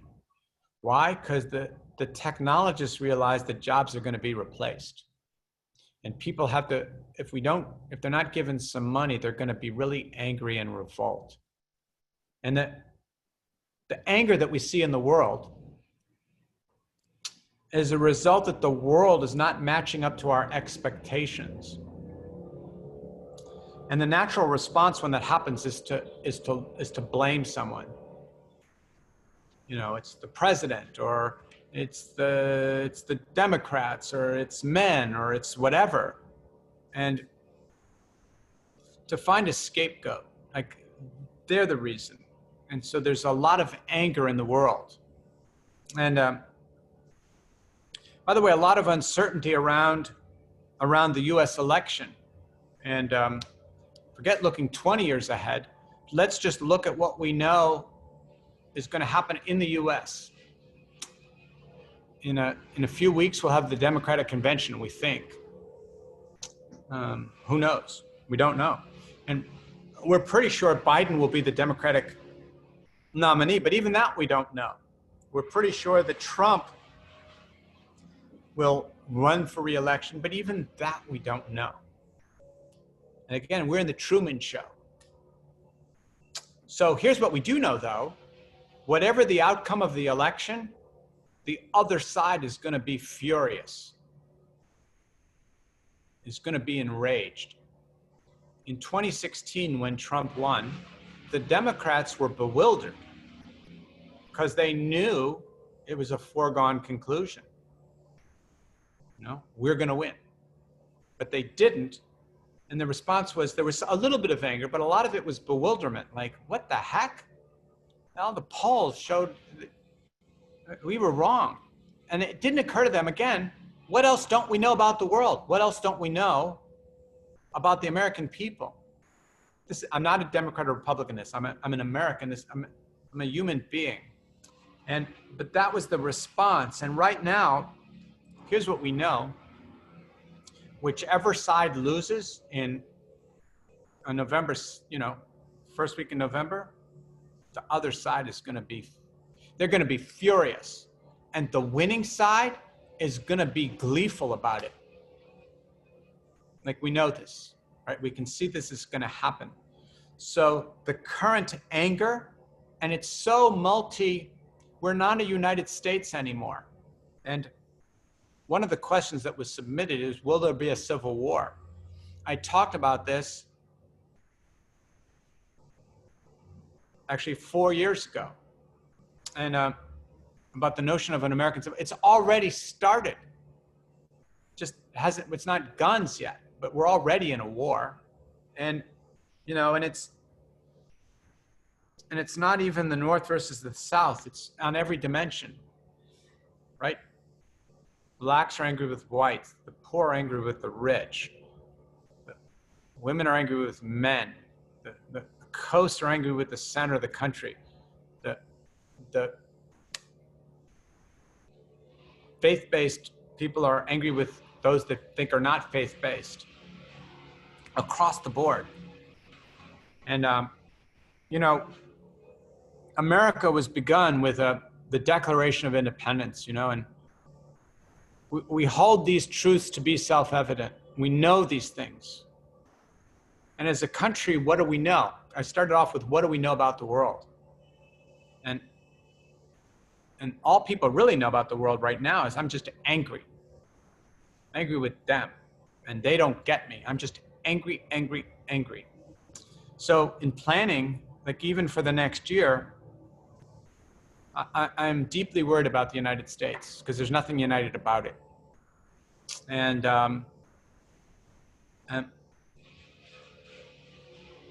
both sides, so I'm critiquing both sides,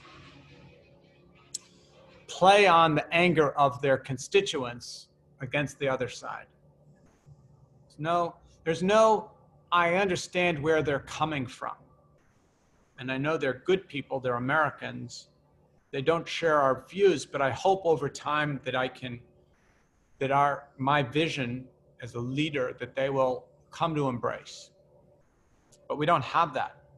And so that we know that America is going to get further divided, and not in a good way. I don't even see a positive narrative path where people begin to kind of come together. This is very hard. And these aren't questions of analysis. A lot of it is just imagining, like, can we imagine a path where people are going to go, okay, let's put aside our anger and come together and let's try to do something together. And what truths do we hold self-evident? We're in a world, everyone's just cynical and nihilistic, and they don't believe in anything other than their own right to assert their feelings. Like, I get that people are angry. I get that. I do understand. Okay, now what? We got to build something because we're all in peril. So, and these are immediate questions, right? Not 20 years ahead. And again, there's a notion that the leaders are not addressing this, and on both sides. It's true also for corporate leaders, right? Not just political leaders. And I'm not saying they're bad people, not at all, but I don't trust their leadership. And which is to say, they're acting out of panic much. There doesn't seem to be a plan. And so there. All right. So yeah, Adam, I don't know if you remember a show back in the early 80s called Welcome Back, Kotter. Yes, that was with John Travolta. Yes, and there's a character in there. His name is Horshack, Arnold Horshack, and when he gets excited and wants to answer a question, he does the ooh ooh ooh thing. Yes. I know that I've got about 45 Arnold Horshacks that are on this Zoom call, and I want to give them a chance. So what I may do is ask you one more question, then if we can pivot and let some of them go through the we can go through. We can do a speed round, speed dating. We're going to go through. Now, by the way, you know, we can do this again, right? And I can write up some responses and I, because what I started to do was lay up a framework for thinking about the world. And so now, okay, so let's just jump right in. I'll try to give real quick responses. Okay, we'll give them a few seconds to get into the chat function, but I'll give you one. You know, we're talking a lot about the change in workforce and developing youngsters for the future. Are our universities positioned for that? And will public universities exist in the future? No. Listen, even when I was in school a few years ago, I thought it was a ripoff, right? And I went to Wharton and Oxford. I thought, they're charging an awful lot of money. That was back then. So now the teachers were great, you know, amazing institutions. And yet I realized it was a lot of money, even then, as way more now, right? And here's one way to think about it. And another framework, questions and answers, right? And so people, when you say university, why do people want to go to school? What question have they asked themselves for which I got to go to a university? And the answer is usually because I need a university degree to get a job. Not because I love French poetry and I want to spend the next 4 years being around French poetry scholars and those who love it as much as I do. That's not why people go to university, in America anyway. They go because they think they need that degree. And if I had a little pill, I could give here, this will give you all the knowledge you need. They'd say, oh, I'll take the pill then. Thank you so much. Now, they also think other things. They think I'll develop, you know, parents think that they'll be more socialized. They'll, you know, around others who are similarly ambitious and, you know, they'll improve their networking skills and but a lot of that's up for grabs. And the question is it worth that kind of money? And I'll tell you, there's no way it's worth that kind of money. And even to get the degree here, true story, I'm not going to name names, but friends of friends I met it's like a few years ago, and I got into a conversation with a woman, a mother, and she was telling me that that she had to sell her home. And I said, why? And she said, because we can't meet the student loan payments of our two sons. And her two sons, who at the time, actually about 5 or 6 years ago, had accumulated between them undergraduate degrees, $250,000 in debt. That's a lot of money. And they went to a good school in Boston. And I was trying to be sympathetic without, I didn't want to like hit her because she was making this confession. And I said, what did they major in? And she said, film studies. So think about that. A mother, single mom, had allowed her sons to go into $250,000 worth of debt to become film majors. And I said, again, I didn't want to say to her, because she was in a lot of pain, she had to sell her home. Why? Because her sons couldn't meet the loan payments. And the thing is, about student loan debt, the parents are on the hook also. And you can never discharge that debt.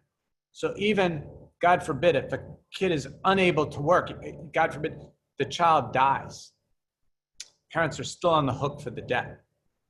So she had allowed her two sons to accumulate $250,000 worth of debt, which means the family was on the hook, because if the kids couldn't pay, the banks went to the parents to become film majors.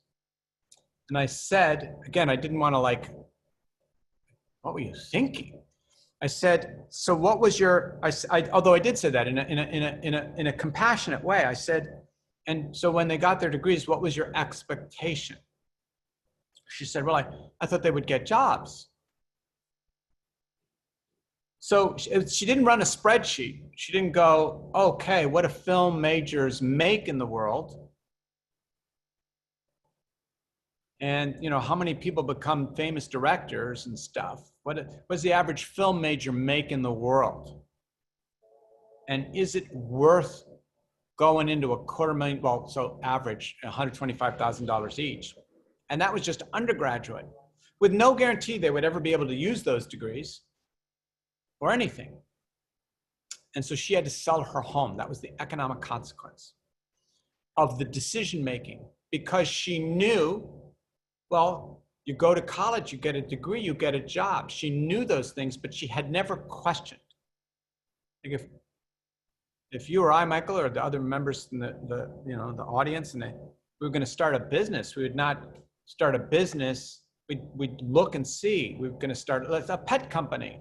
How many pets are bought in Dallas, right, or Houston, or wherever it is, and or maybe we're going to start a 1-800-PET.com.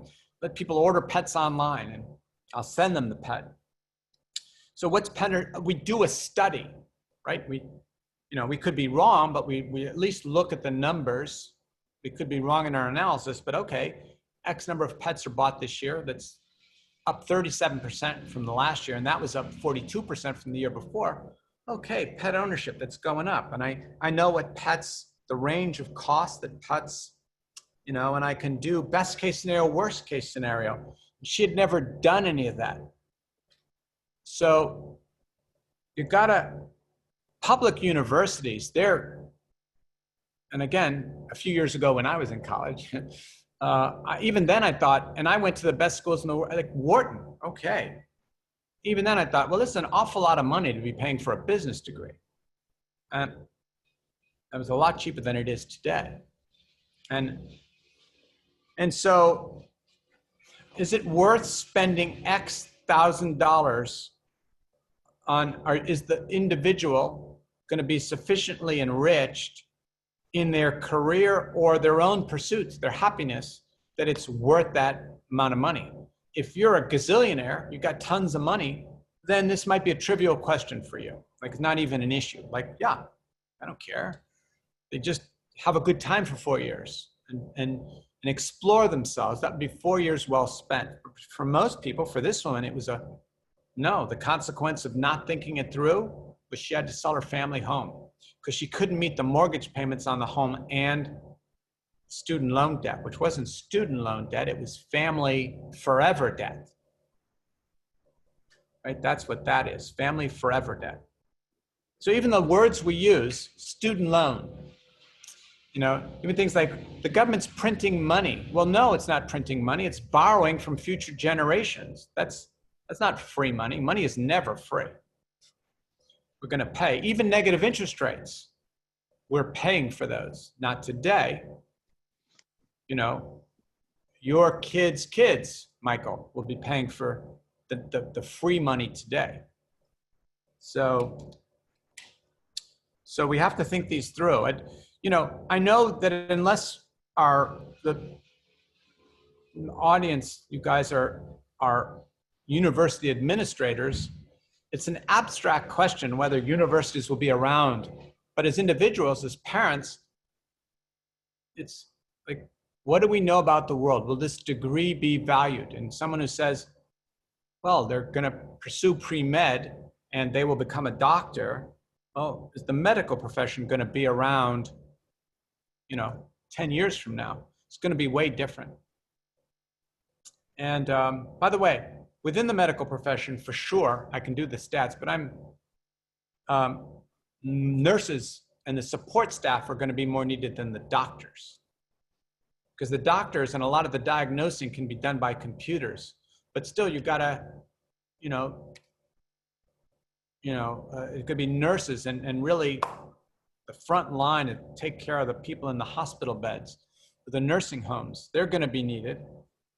And in fact, a lot of blue collar skill, or what people think are of low skill jobs, those are going to be the last to go.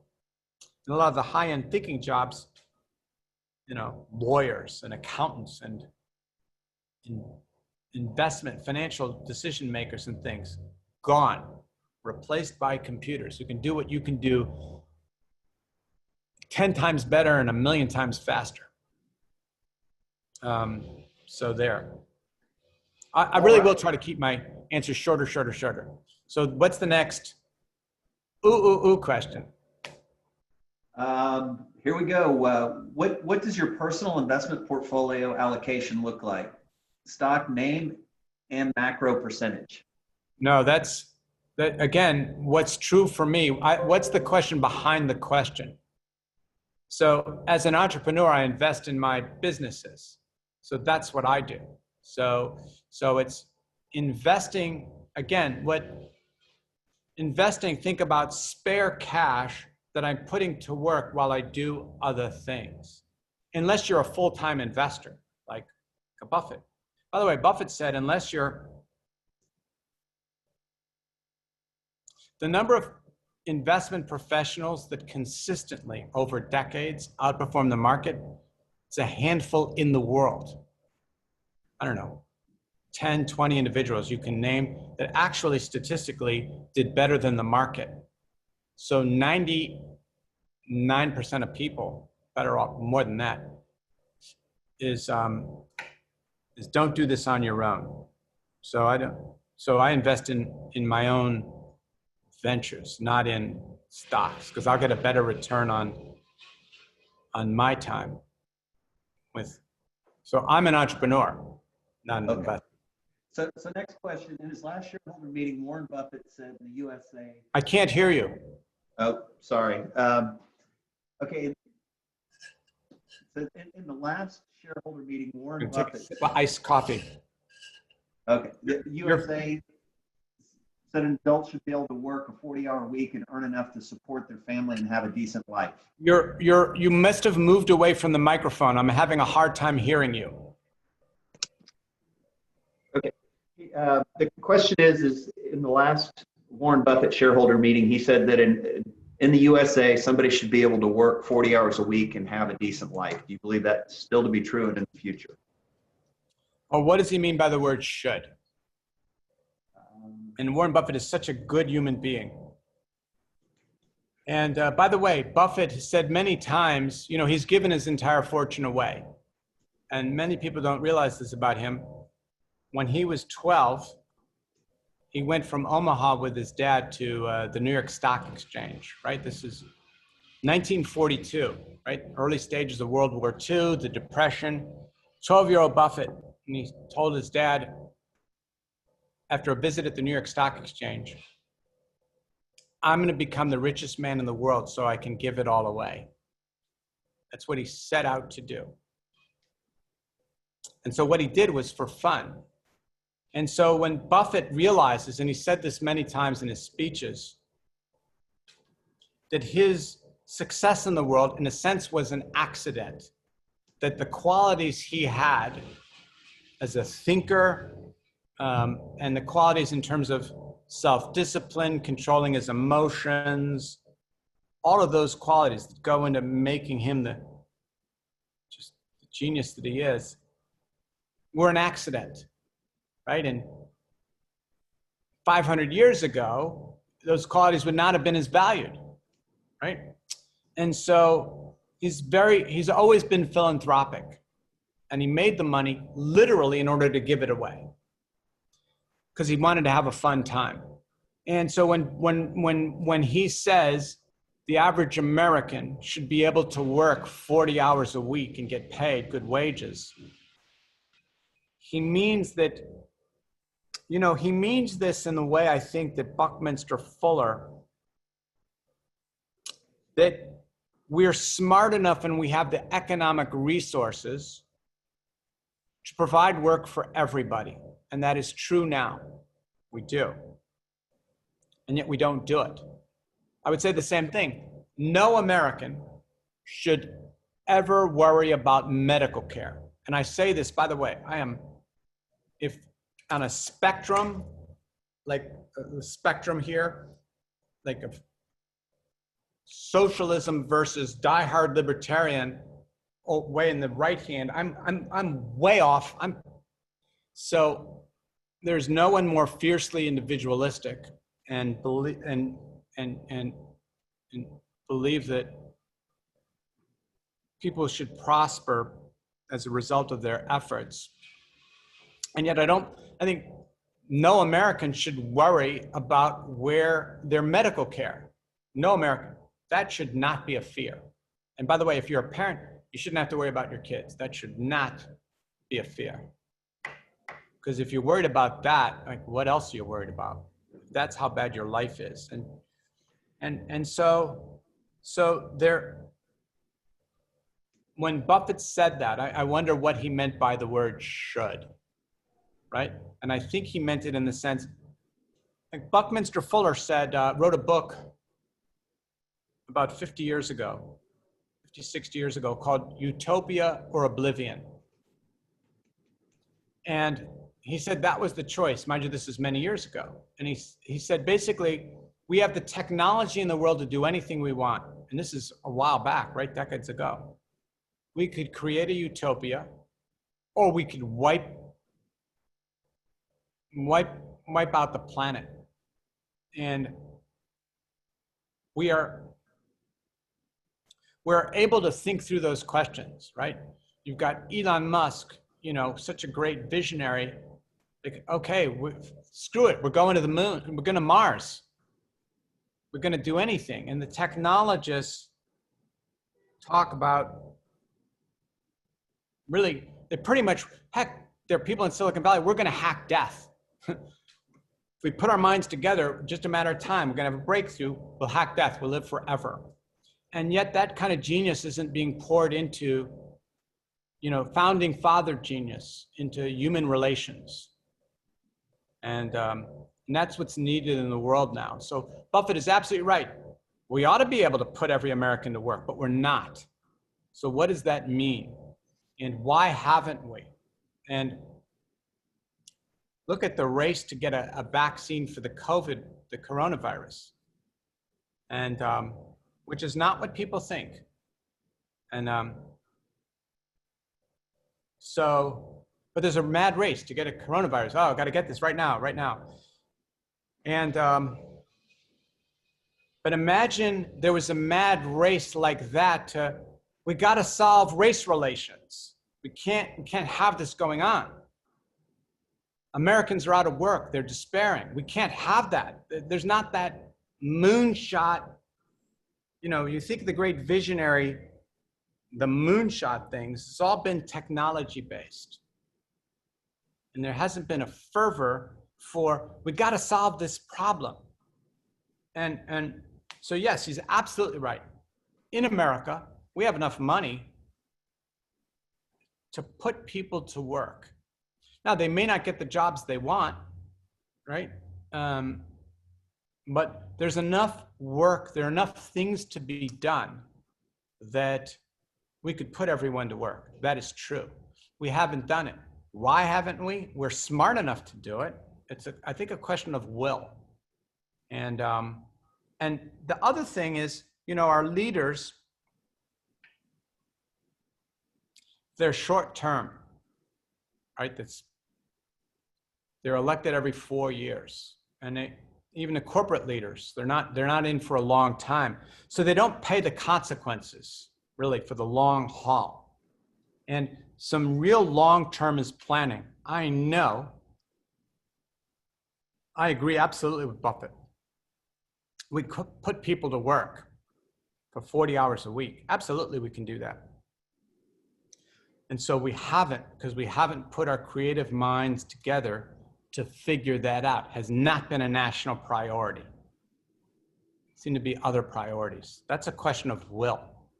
And people coming together and going, yeah, we disagree about everything, but let's at least get medical care. Let's all agree on that.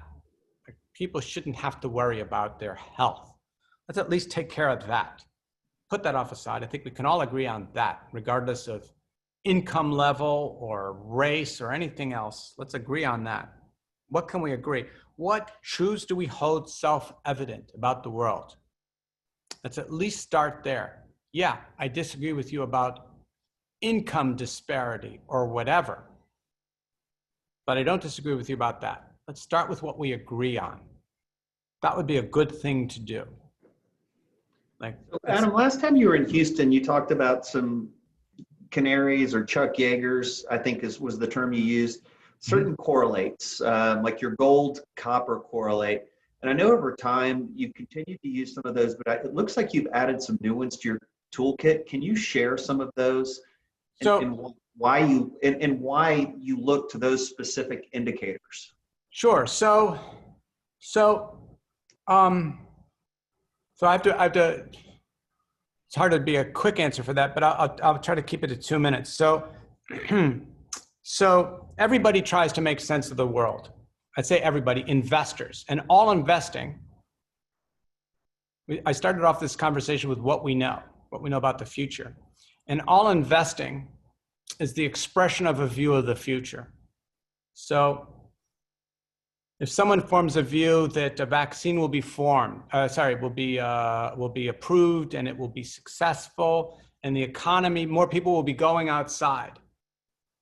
And they will, in going outside, they will go out to restaurants more. So I will express that view by buying restaurant stocks, say. So, and that's true, whether you're buying gold or buying the dollar yen, doesn't matter. And it doesn't matter whether you're doing it as an investor or a trader or a speculator. That's what you're attempting to do. Now, your view of the future can be right or wrong. And the way you express that view can be right or wrong, but that's what you're attempting to do. And so what everybody, investors try to make sense of the world. And what I do is I make sense about the sense that they're making of the world. So I figure out what they think and when they're likely to change their view. So I know, for example, between stock traders and bond traders, that when most of the time about the world, people agree about certain basic things. Like today, if you ask me, I'm in LA, is it a hot day today? If I ask people in general, what's the temperature? They'd say it was warm. Some people may say it's hot. Some people may say it's really hot. no one's going to say it's freezing. Nobody. And so what we're interested in investing is in this sense, what I do is I look to see what people think about the world and when they're going to change their view. So for example, I know that between stock traders and bond traders, I know that when they disagree about the world, most of the time they agree either about the world or about individual companies. Most of the time they agree about the world, and when they disagree, the bond traders will be right 19 times out of 20. So I know, for example, if I want to find out what Tesla stock is going to do, or the stock market as a whole, or anything, I will look to the bond traders. And so if stock traders are optimistic, say about banking stocks, but I discover that bond traders in the bonds of banks, say, they're selling them, then I know that they're likely to be right and early, like 95% certainty. So I know that stock traders are going to wake up one day and go, oh, we were wrong. And they will follow so I know that regarding stock traders, bond traders are a leading indicator for me. And so I know, for example, in predicting interest rates, I revealed 4 years ago one of my favorite indicators, copper divided by gold. And that predicts as a leading indicator, the price of copper divided by the price of gold is a leading indicator for US 10-year yields. Like an unbelievably good indicator. And so I know that when metal traders and bond traders disagree about the direction of interest rates, the metal traders are going to be right and early. And again, like 19 times out of 20. And so when I state things about the world, I always state them probabilistically. So if a client says, is gold going up or down? It's not what Adam thinks about is gold going up or down. It's what investors in the world think, because I don't move the price of gold. Adam Robinson you shouldn't care what I think, but you should very much care what investors in gold think, because they determine the price of gold. And so I have leading indicators that tell me when they're likely to change their view about gold or Tesla stock or whatever it is. And so Michael, you said I look at different indicators now. I don't really. It's the same indicators. I don't look at many indicators. I look at a handful in the world, and maybe 12 at most. And I have hundreds that confirm or not those 12. And really 12. I say 12. It's really more like a few in any given time. Any given day or week, I'm looking at a few things that tell me everything else I need to know about the world. And so yeah, so that hasn't changed. So again, so what I do in investing is I see what other people think about the world, and are those people likely to be right or wrong? And you can do this in your own life. Whether it's investing or not, is what do people think? What are they doing? And I've given people various tools. Google Trends is one. So I'll give you an example real specifically. Our client asked me, there's a dam in China, near the Wuhan district. I don't know how to pronounce this. Gorges. I'm just going to say George's Dam. And they asked whether it was going to break, and which would be not good for that region. And I said, I gave that person the tool. I said, well, it's too granular, too detailed. I said, what I would do is I would look to the stocks of companies within China, individual stocks, the winners and the losers, create a basket of, if the dam broke, who's going to benefit? Like infrastructure companies would benefit. And who's going to be hurt? And then you have a portfolio, just monitor those two baskets, and you'll see what the market, which is forming a view on that. But I said another is Google Trends. And I went to Google Trends and I looked up Gorges Dam, and within China, it had peaked, the interest had peaked about a month before he asked me the question and was trending sharply lower. So I said, the interest within China, is it going to break or not? I don't know. But I do know that people in China are not that concerned about it. They were way more concerned a month ago. So then I can decide, okay, are they likely to be right or wrong about that? And I know Google Trends tends to be right, the wisdom of the crowd, right? But markets are even better at assessing questions like that. So there. What's your next question? What I may do, because I'm translating people's questions, is allow them to turn on their microphones if they have a question. Sure, bring it on. Okay. So anybody that has the questions be short and not bifurcated, and I don't really need the context, just the question. Perfect.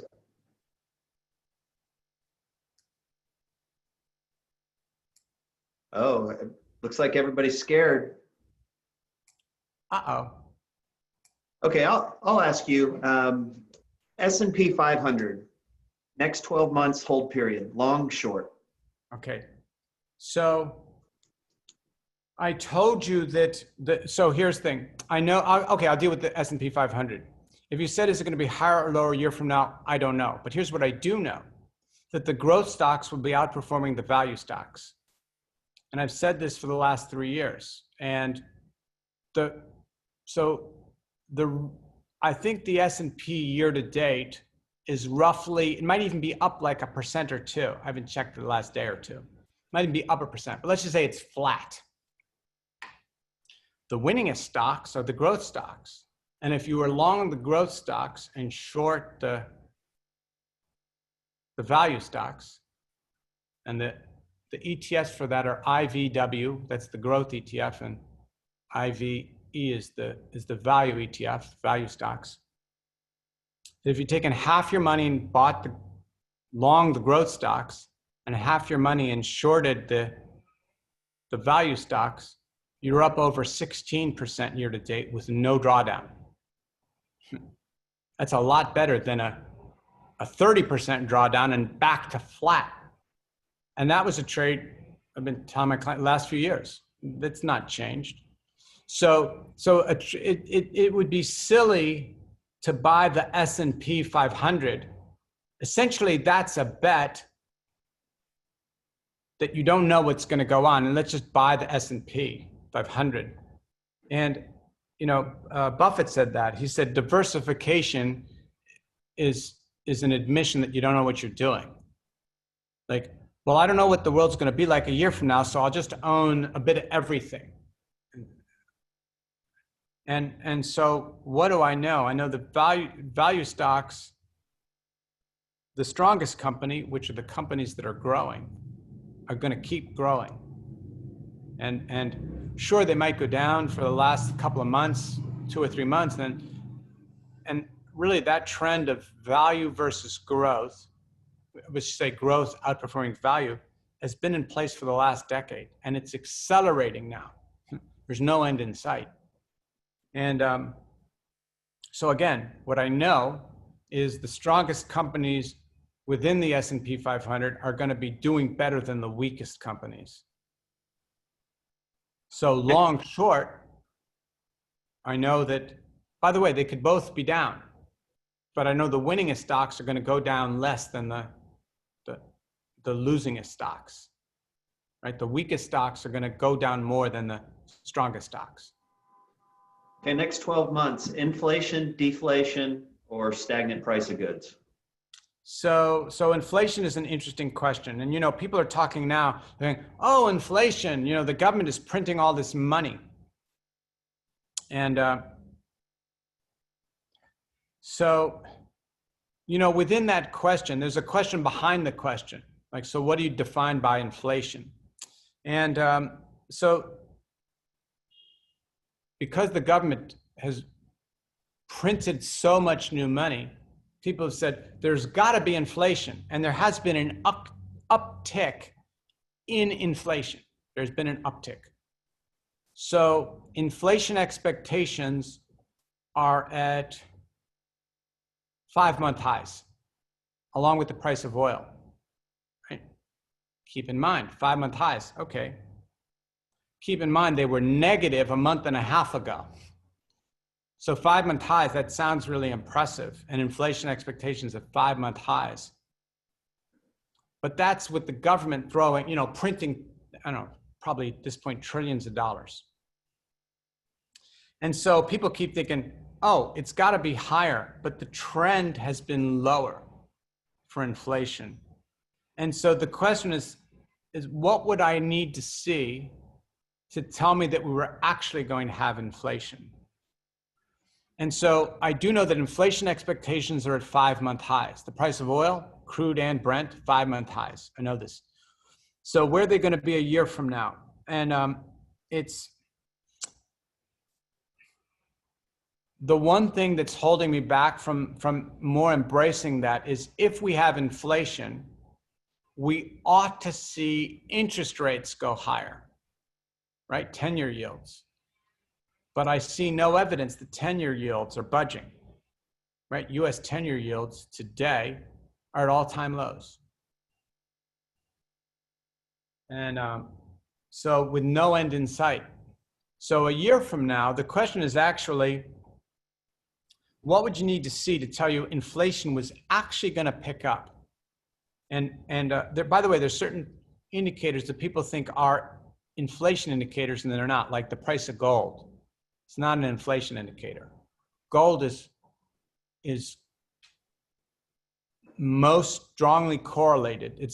Gold has had zero correlation with the price of commodities in the last, 20 years, zero. But it's totally correlated with bond prices, which is to say negatively correlated with 10-year yields. So I will say this in answer to the question. There's no evidence right now that the deflation trend has changed. And what would I need to see to change my view? I need to see 10-year yields reverse course. And my leading indicator for 10-year yields is copper divided by gold. And that's still near all-time lows. So could there be inflation? Yes, but I see no evidence of it. What would you need to see to go long WTI?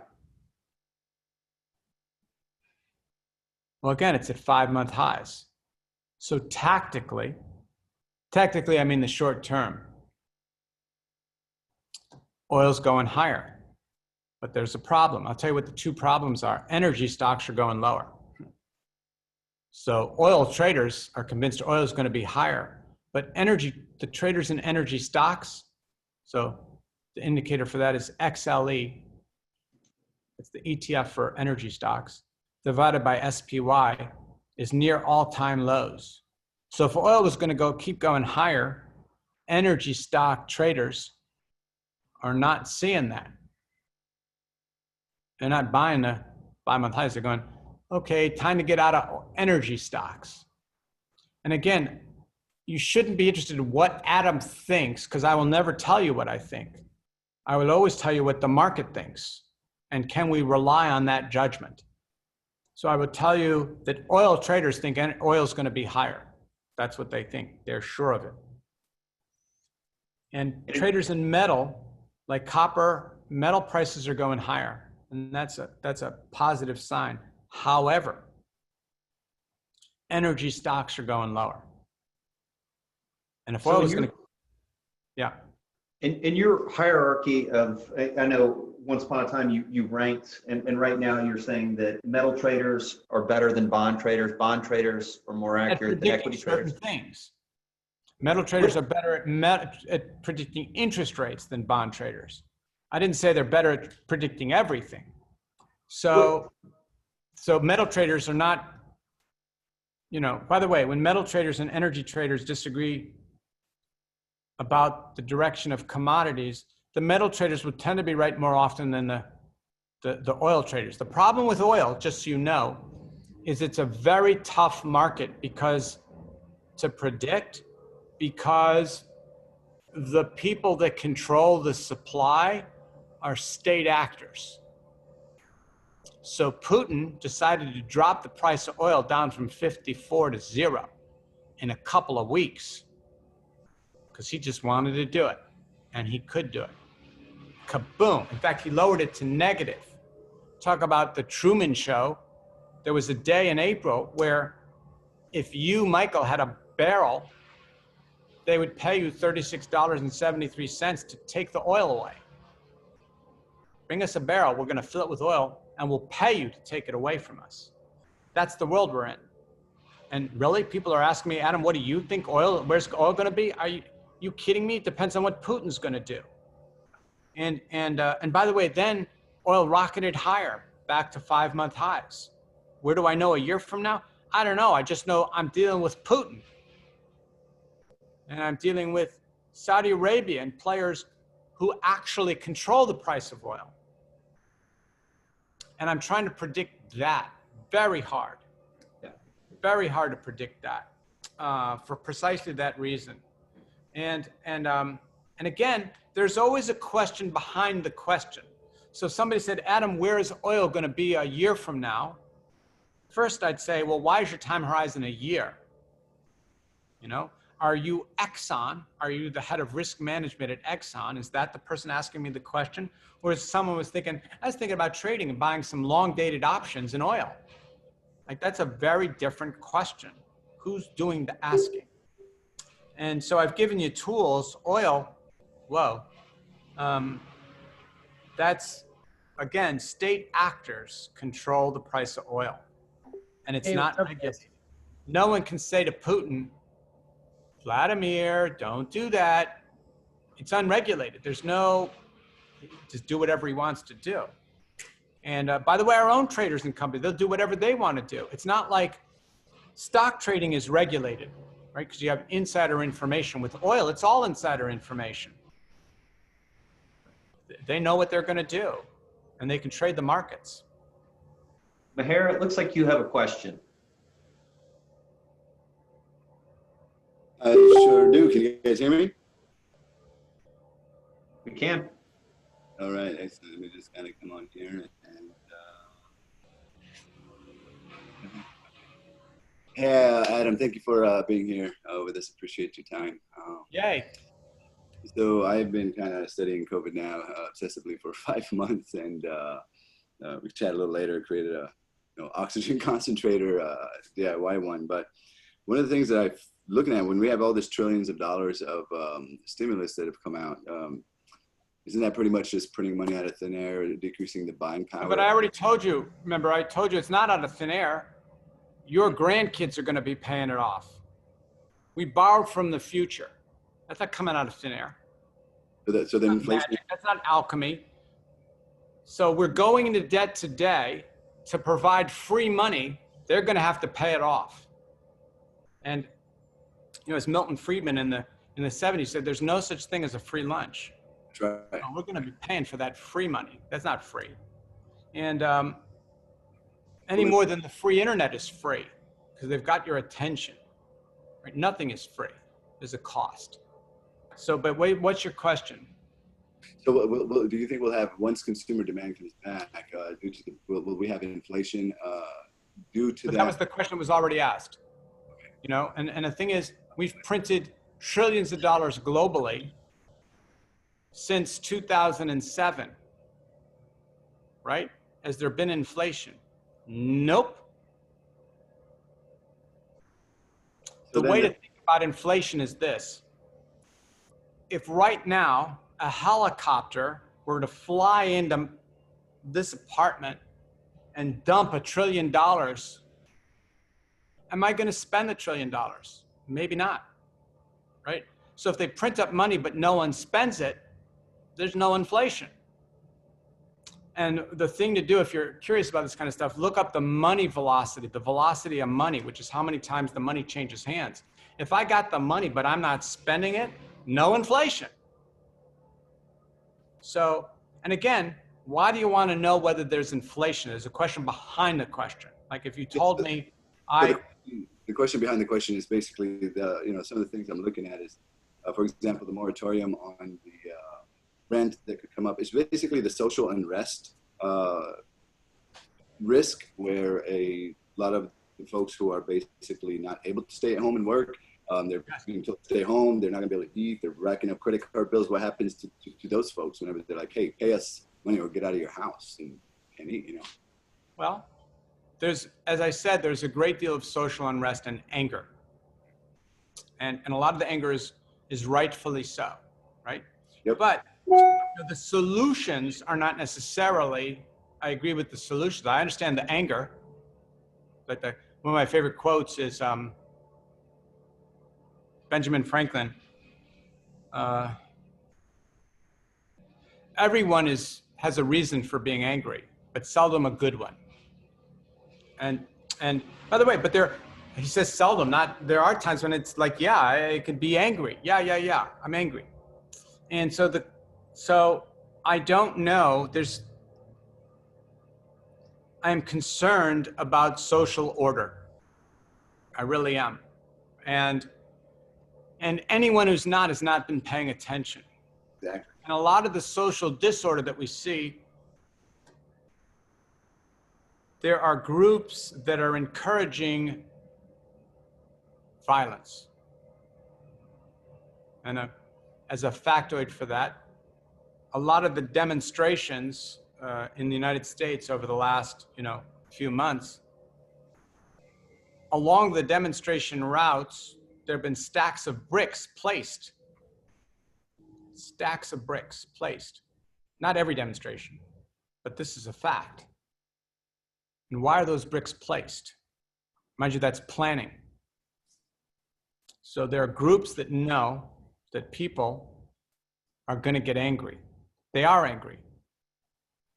Even a peaceful demonstration. Mm-hmm. It just takes one person to pick up a brick and to throw it. For a policeman to be justifiably scared and do something that's not good. And in the 1970s, I forget the exact year, a bunch of college students were demonstrating peacefully, really peacefully.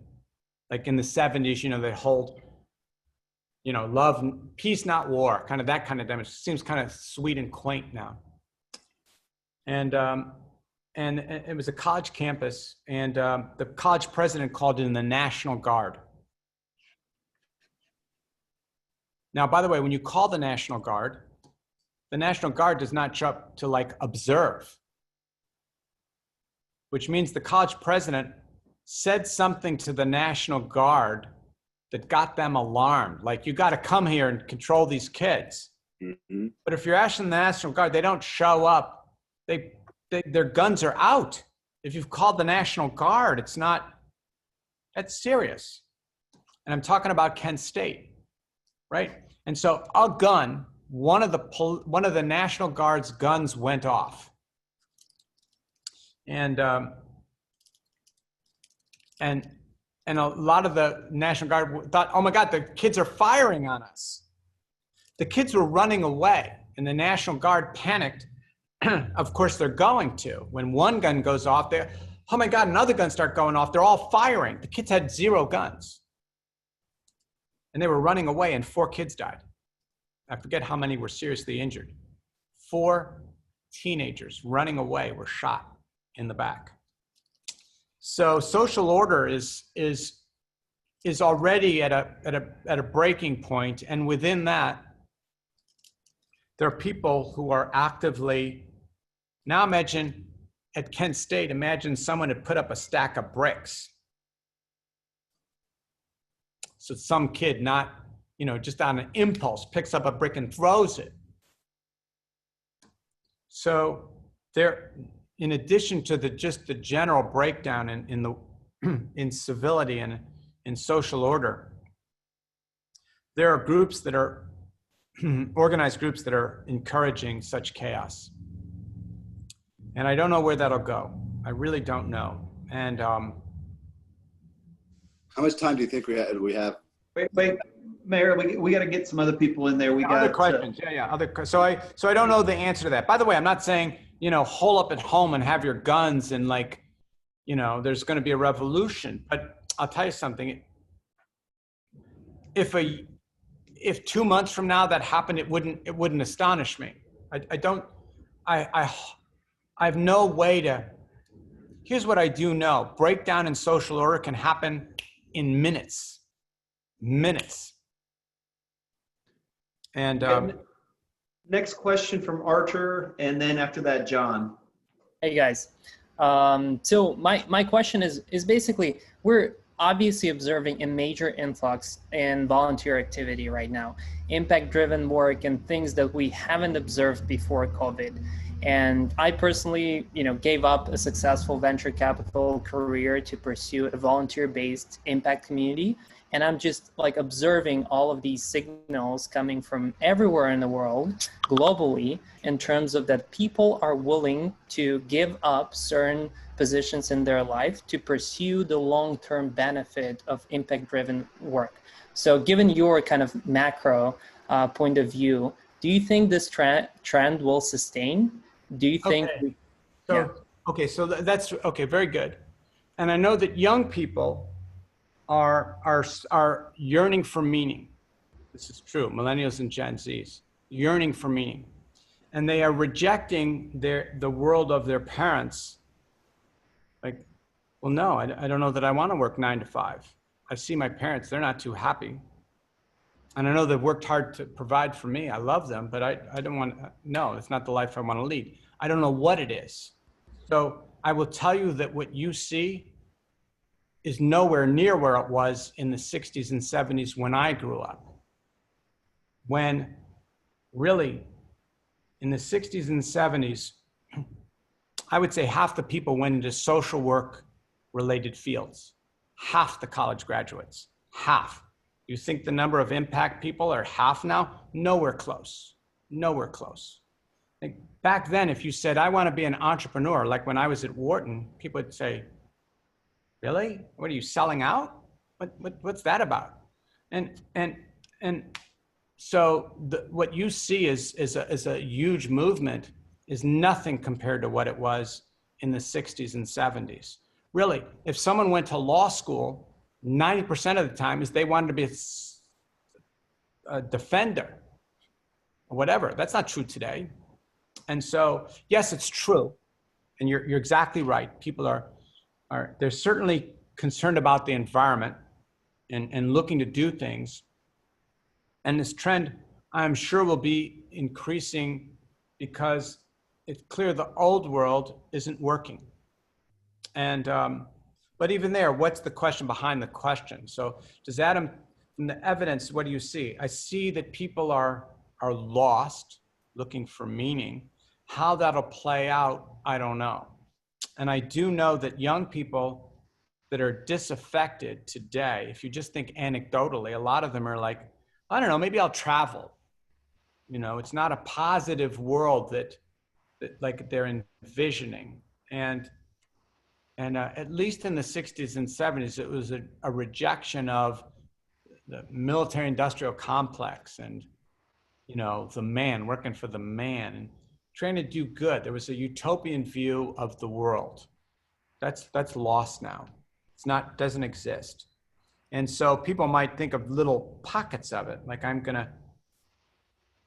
the need, by the way, in venture capital for doing good, like real needs, those companies are going to prosper. Someone with a good heart, because people who buy things also need to know that the company is doing good in the world. Like that's very important and different now. And so by all means, that will continue because there's no sign that it's going to change. And but then even there, you want to get more granular. How does that express itself? Is it more true? Is there this utopian world where that we are bypassing the threshold, and it's actually the majority of the network is interested in that. Because right now, I don't in what? in that in impact-driven work versus the 10x, 100x profit. I don't know. I don't know that that's true. And you say it's true. You say it's an increasing trend. By the way, I don't know. And I'm not questioning what you're saying. I'm agnostic. I have no view. But you have to be careful about confirmation bias. And the internet serves up to each of us the world we think. A bubble. It's a very, and it does so in one of two ways. It confirms, like if I think there's social unrest, the algorithms in my browsers and the websites, they learn about Adam. They don't know my name. They know about me. And they know if a certain kind of story shows up, Adam will click on it. Now that story either confirms what I think or it makes me angry. And it's like, so the internet actually serves up a world. It confirms what we already think, or it serves up stories that get us angry and like, that get us, because those are the things we click on. Yeah. We don't. Actually, I have a one. Wait. I don't want to dominate this around. So I want to, but if it's just around impact, I don't want to keep staying there. Yeah. And I actually have a follow-up question, because it comes down to these narratives, right? The stories that come out externally. And wait. Just give me your question. Yeah, the question is, when it comes to external narratives, how are you as a human being creating an environment in your consciousness to protect yourself from absorbing external narratives? Okay, so here's the question. So how do I check myself? Is any narrative I have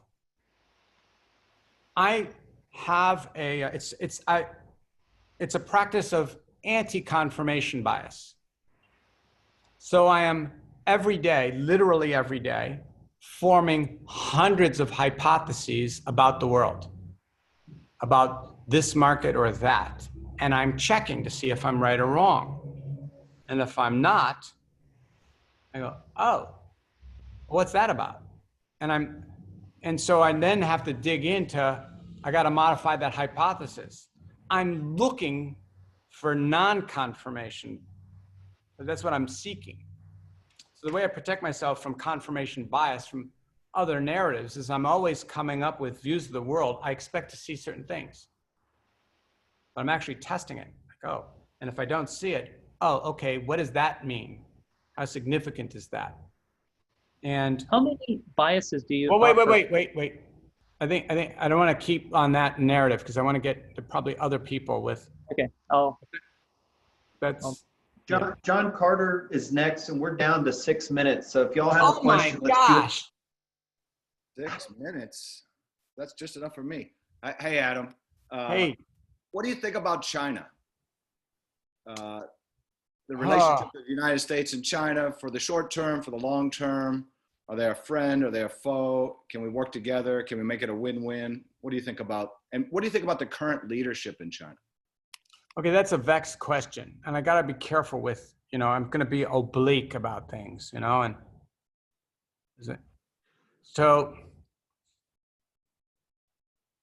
the answer to that is I don't know, and I say that when you look at the evidence,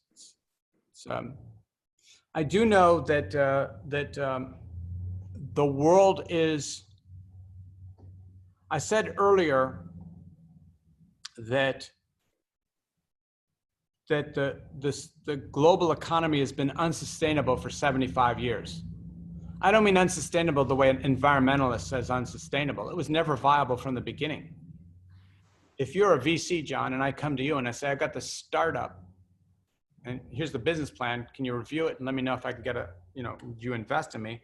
And you say, Adam, over here on page 17, it says that one of your assumptions in your model is that your business will grow at 17% a year. And I say, yes, it is. And you say, well, if it didn't grow at 17% a year, how would your business do? I say, well, we go bankrupt at that point. We got to grow at least 17% a year. I'm just upfront. You would say, Adam, then I can't invest in your business because that's too big a risk.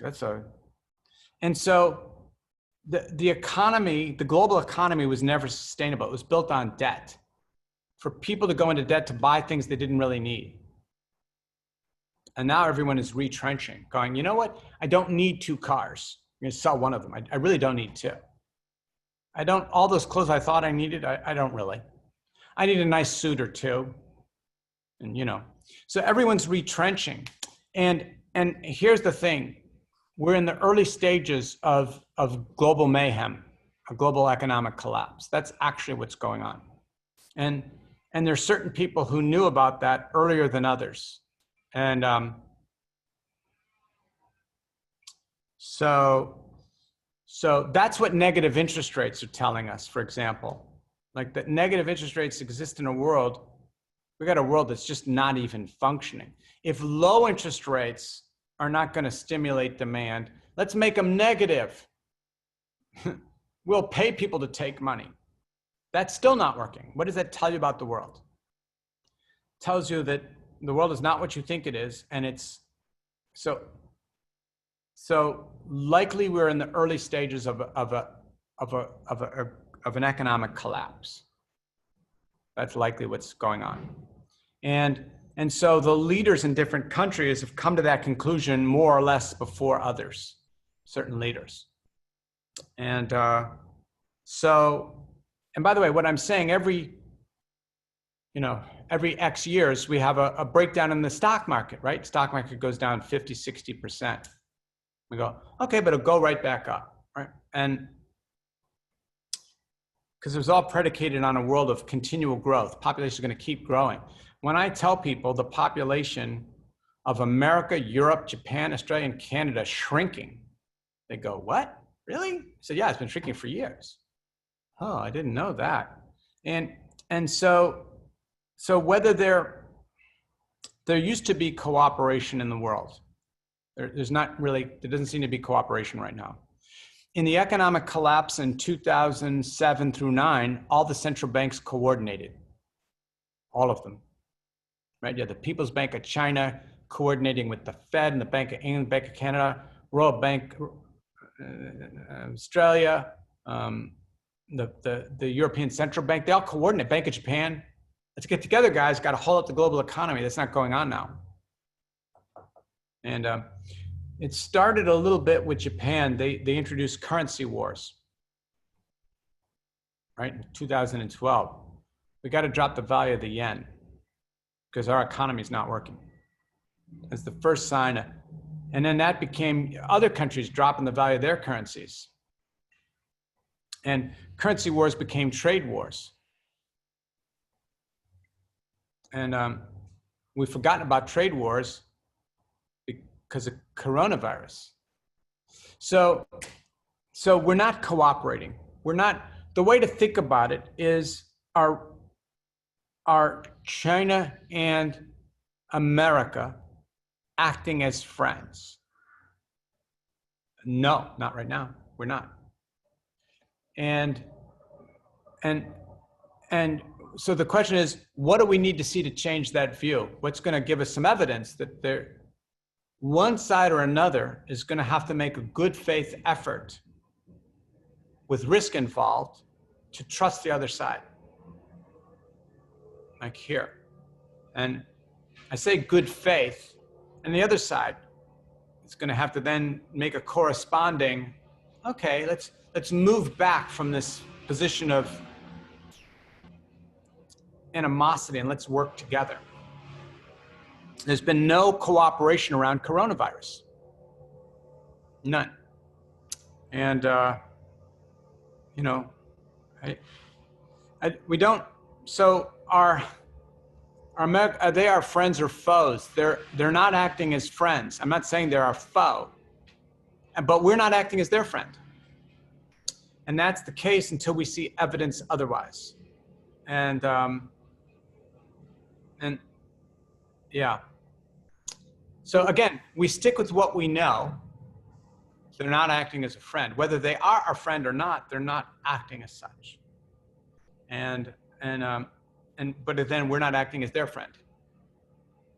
And so what's it going to take to change that? And until we see that, and I'll tell you, in today's world, if I don't know you're my friend, I'm not saying you're my enemy, but I'm going to keep a little distance from you right now in the uncertainty. And, as a starting point, I said earlier at the very beginning, I said, in the Declaration of Independence, we hold these truths to be self-evident. What do we know about ourselves, about our own life as a family member, as a community member, as a parent, as an employee, as a CEO, as a governor, as a president? What do we know? We got to agree on certain things. And that's not going on right now, because everything else is a waste of time. We've got to agree on that. And if there's one lesson about this, is stay with what you know. And for example, we know, I forget, someone asked, is the price of oil, where's it going to be? It might have been Michael. A year from now. Here's what I know. The price of oil went from 54 down to negative 36, back up to 42 today in a month or so. And given that, where's the price of oil going to be? Are you kidding me? Really, you think that question could be answered? What I know is the world is a lot wilder than I thought. So I have to plan for that, right? If you're running a business that involves oil, you got to hedge. All you know is you don't know what oil is going to be a year from now, and or even, heck, a month from now. And so, really, the key takeaway is: what do we know? What do I know about the world? What evidence do I need to see? And again, questions like, is China our friend or foe? Well, are they acting as a friend or a foe? They're not acting as a friend. And got to be careful with rhetoric, because, right, countries can engage in rhetoric, but behind the scenes, they don't actually mean that, right? It's for show. There've been mad power grabs around the world.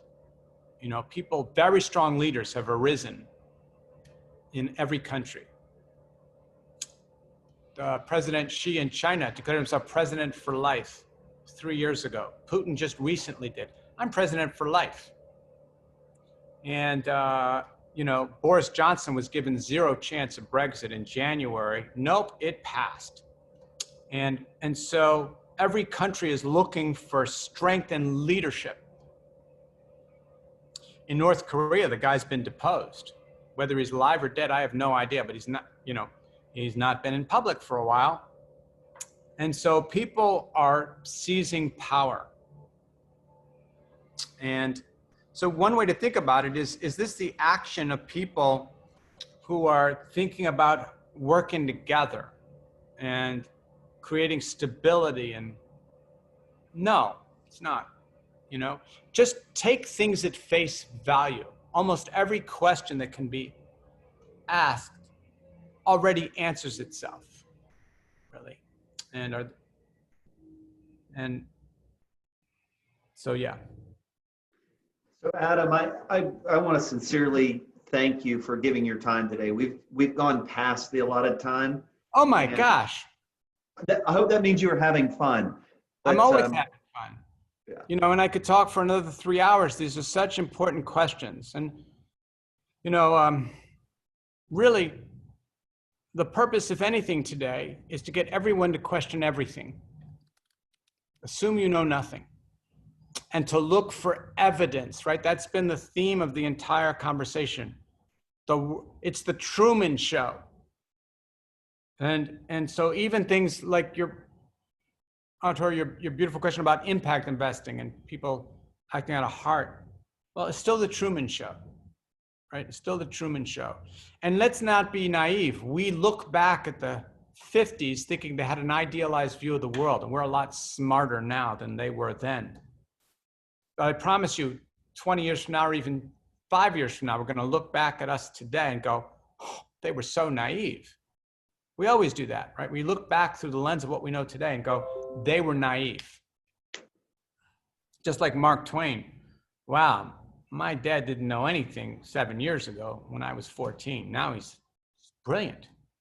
And so we keep thinking that about ourselves, and to question everything and plan in a world around what you know, around your family members, around your friends, and even in a business. What do you know? And how do we have evidence for that? Not just, well, I know that, check it out. What's your evidence for that? And the question, what would you need to see to change your view, to tell you that you were wrong? And yeah, like one final thing, you know, it's to look and see what people are doing and are they acting in such a way. One last thing, here's a thought experiment. You may recall that, Michael, I'm going to ask you this question and you're going to answer it for the group. But that's okay, don't worry, you're not on the spot. So in early January of this year, we saw, to our amazement, that China had built a hospital in a week. Right? You may remember that, right? Like, wow, they put up a whole hospital in a week. I mean, don't overthink this. Just what would you conclude from that? Just what would you conclude on the basis of that? It was a tent. Well, no. You saw it. There was an actual. You're being too. Don't be clever. Like, Oh no. They've actually built a hospital. They built it. You saw it, the construction workers. Don't try to be too clever on this. Really, if someone built a hospital in a week, what do you think most people concluded? That it was a lie. Really? You think most people said that's not a hospital? They were afraid of the superpower. No, you guys are being too clever, and you're not. Oh my gosh, this coronavirus must be pretty serious. They're building a hospital in a week. They're prepping for, right? They didn't build a military base. They're prepping for, why would someone build a hospital? Just don't try to be clever. You have to look at the world objectively. What do you know? If someone builds a hospital, what do I know? I know that they must be anticipating more demand for hospital beds than they currently have. And moreover, moreover, they assume that need is going to be really quick because they're throwing it up in a week. That's what I would conclude normally. But then take that hypothesis. If they really believed that there was a disease that was going to overwhelm their hospitals and be very serious, would they have built one hospital? I'm answering you, Michael. Would they have built one? No, they'd have built more. They would have built hundreds. So why did they build one? You know, and I don't want to answer that question, but you can think okay, so why would you build one? If it were a medical need, you would have built hundreds. Now, an explanation for building one is they realized the next week, oh, we're okay. Wasn't a threat. We were wrong. Phew, good thing. We don't have to build hundreds. But that's unlikely. They would change their view that radically. Just being prepared. Come up with alternative explanations about why they built one hospital. And I'm going to leave that as an exercise for people.